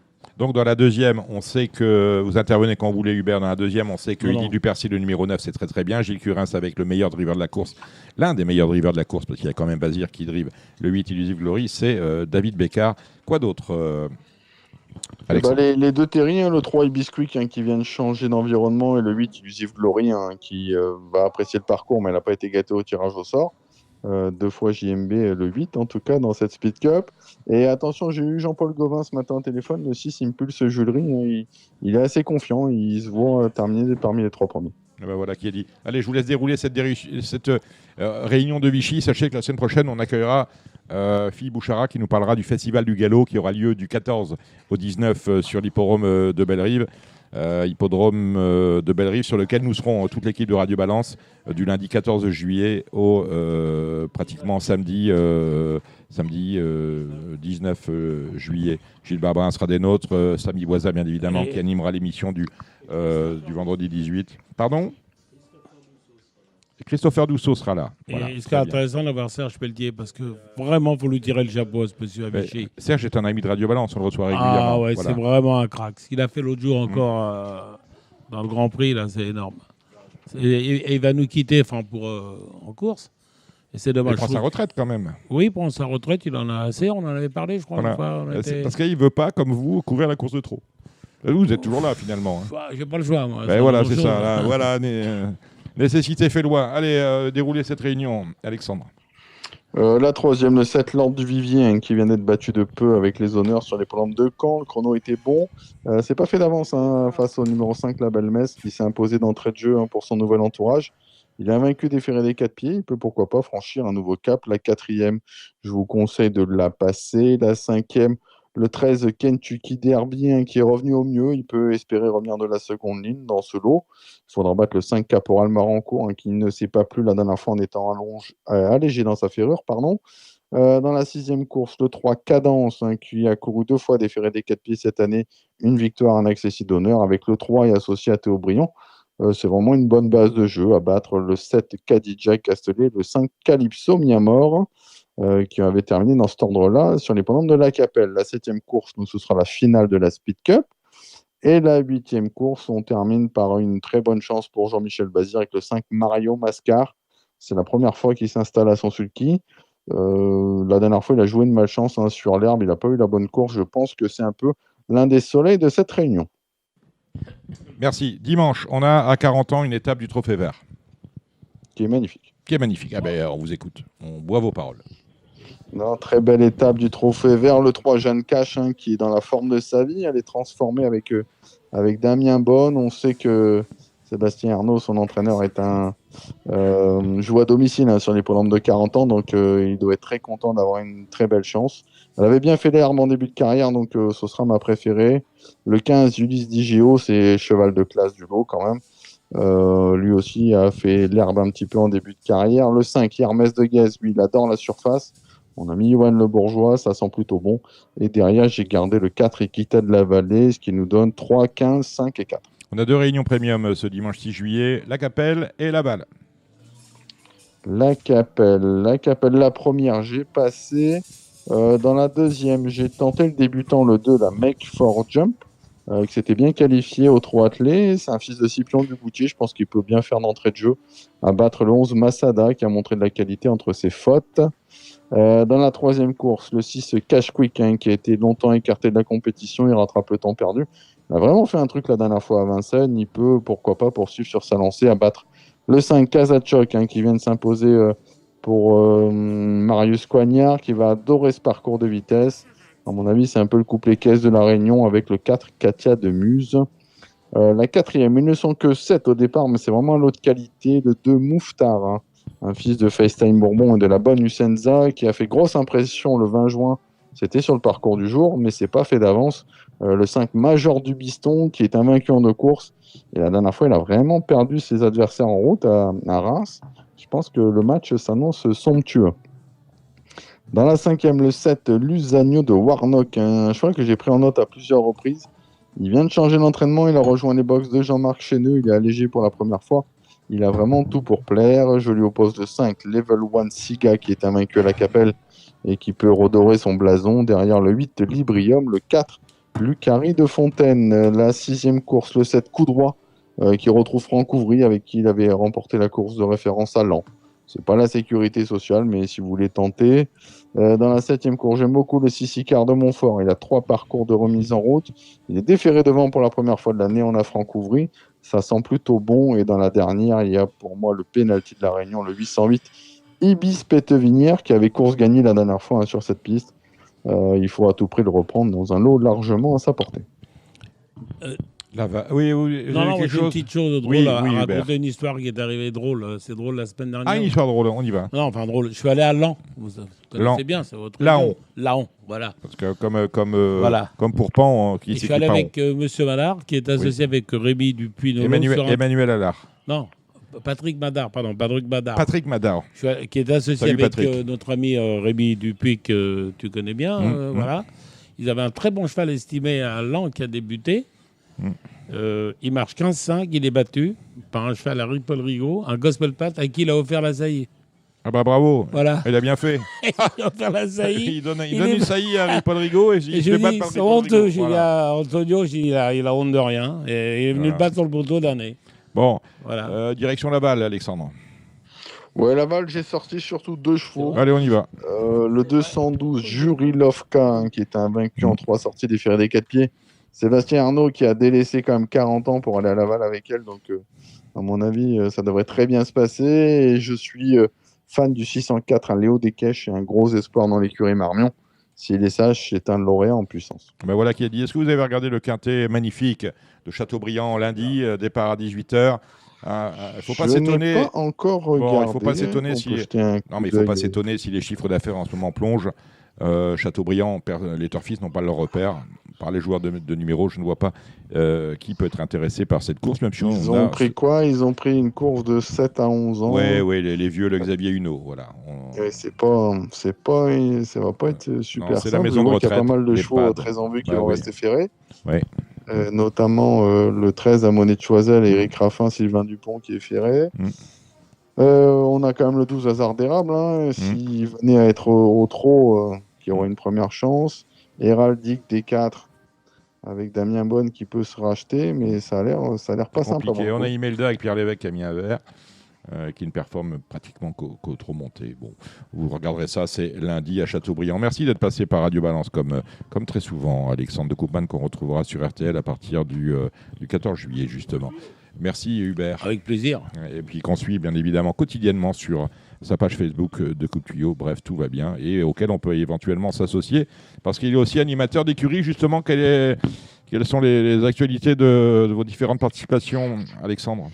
Alors, qu'est-ce qu'on va avoir de pas mal? On espère faire un truc dans la Speed Cup samedi, Gavroche de Liton.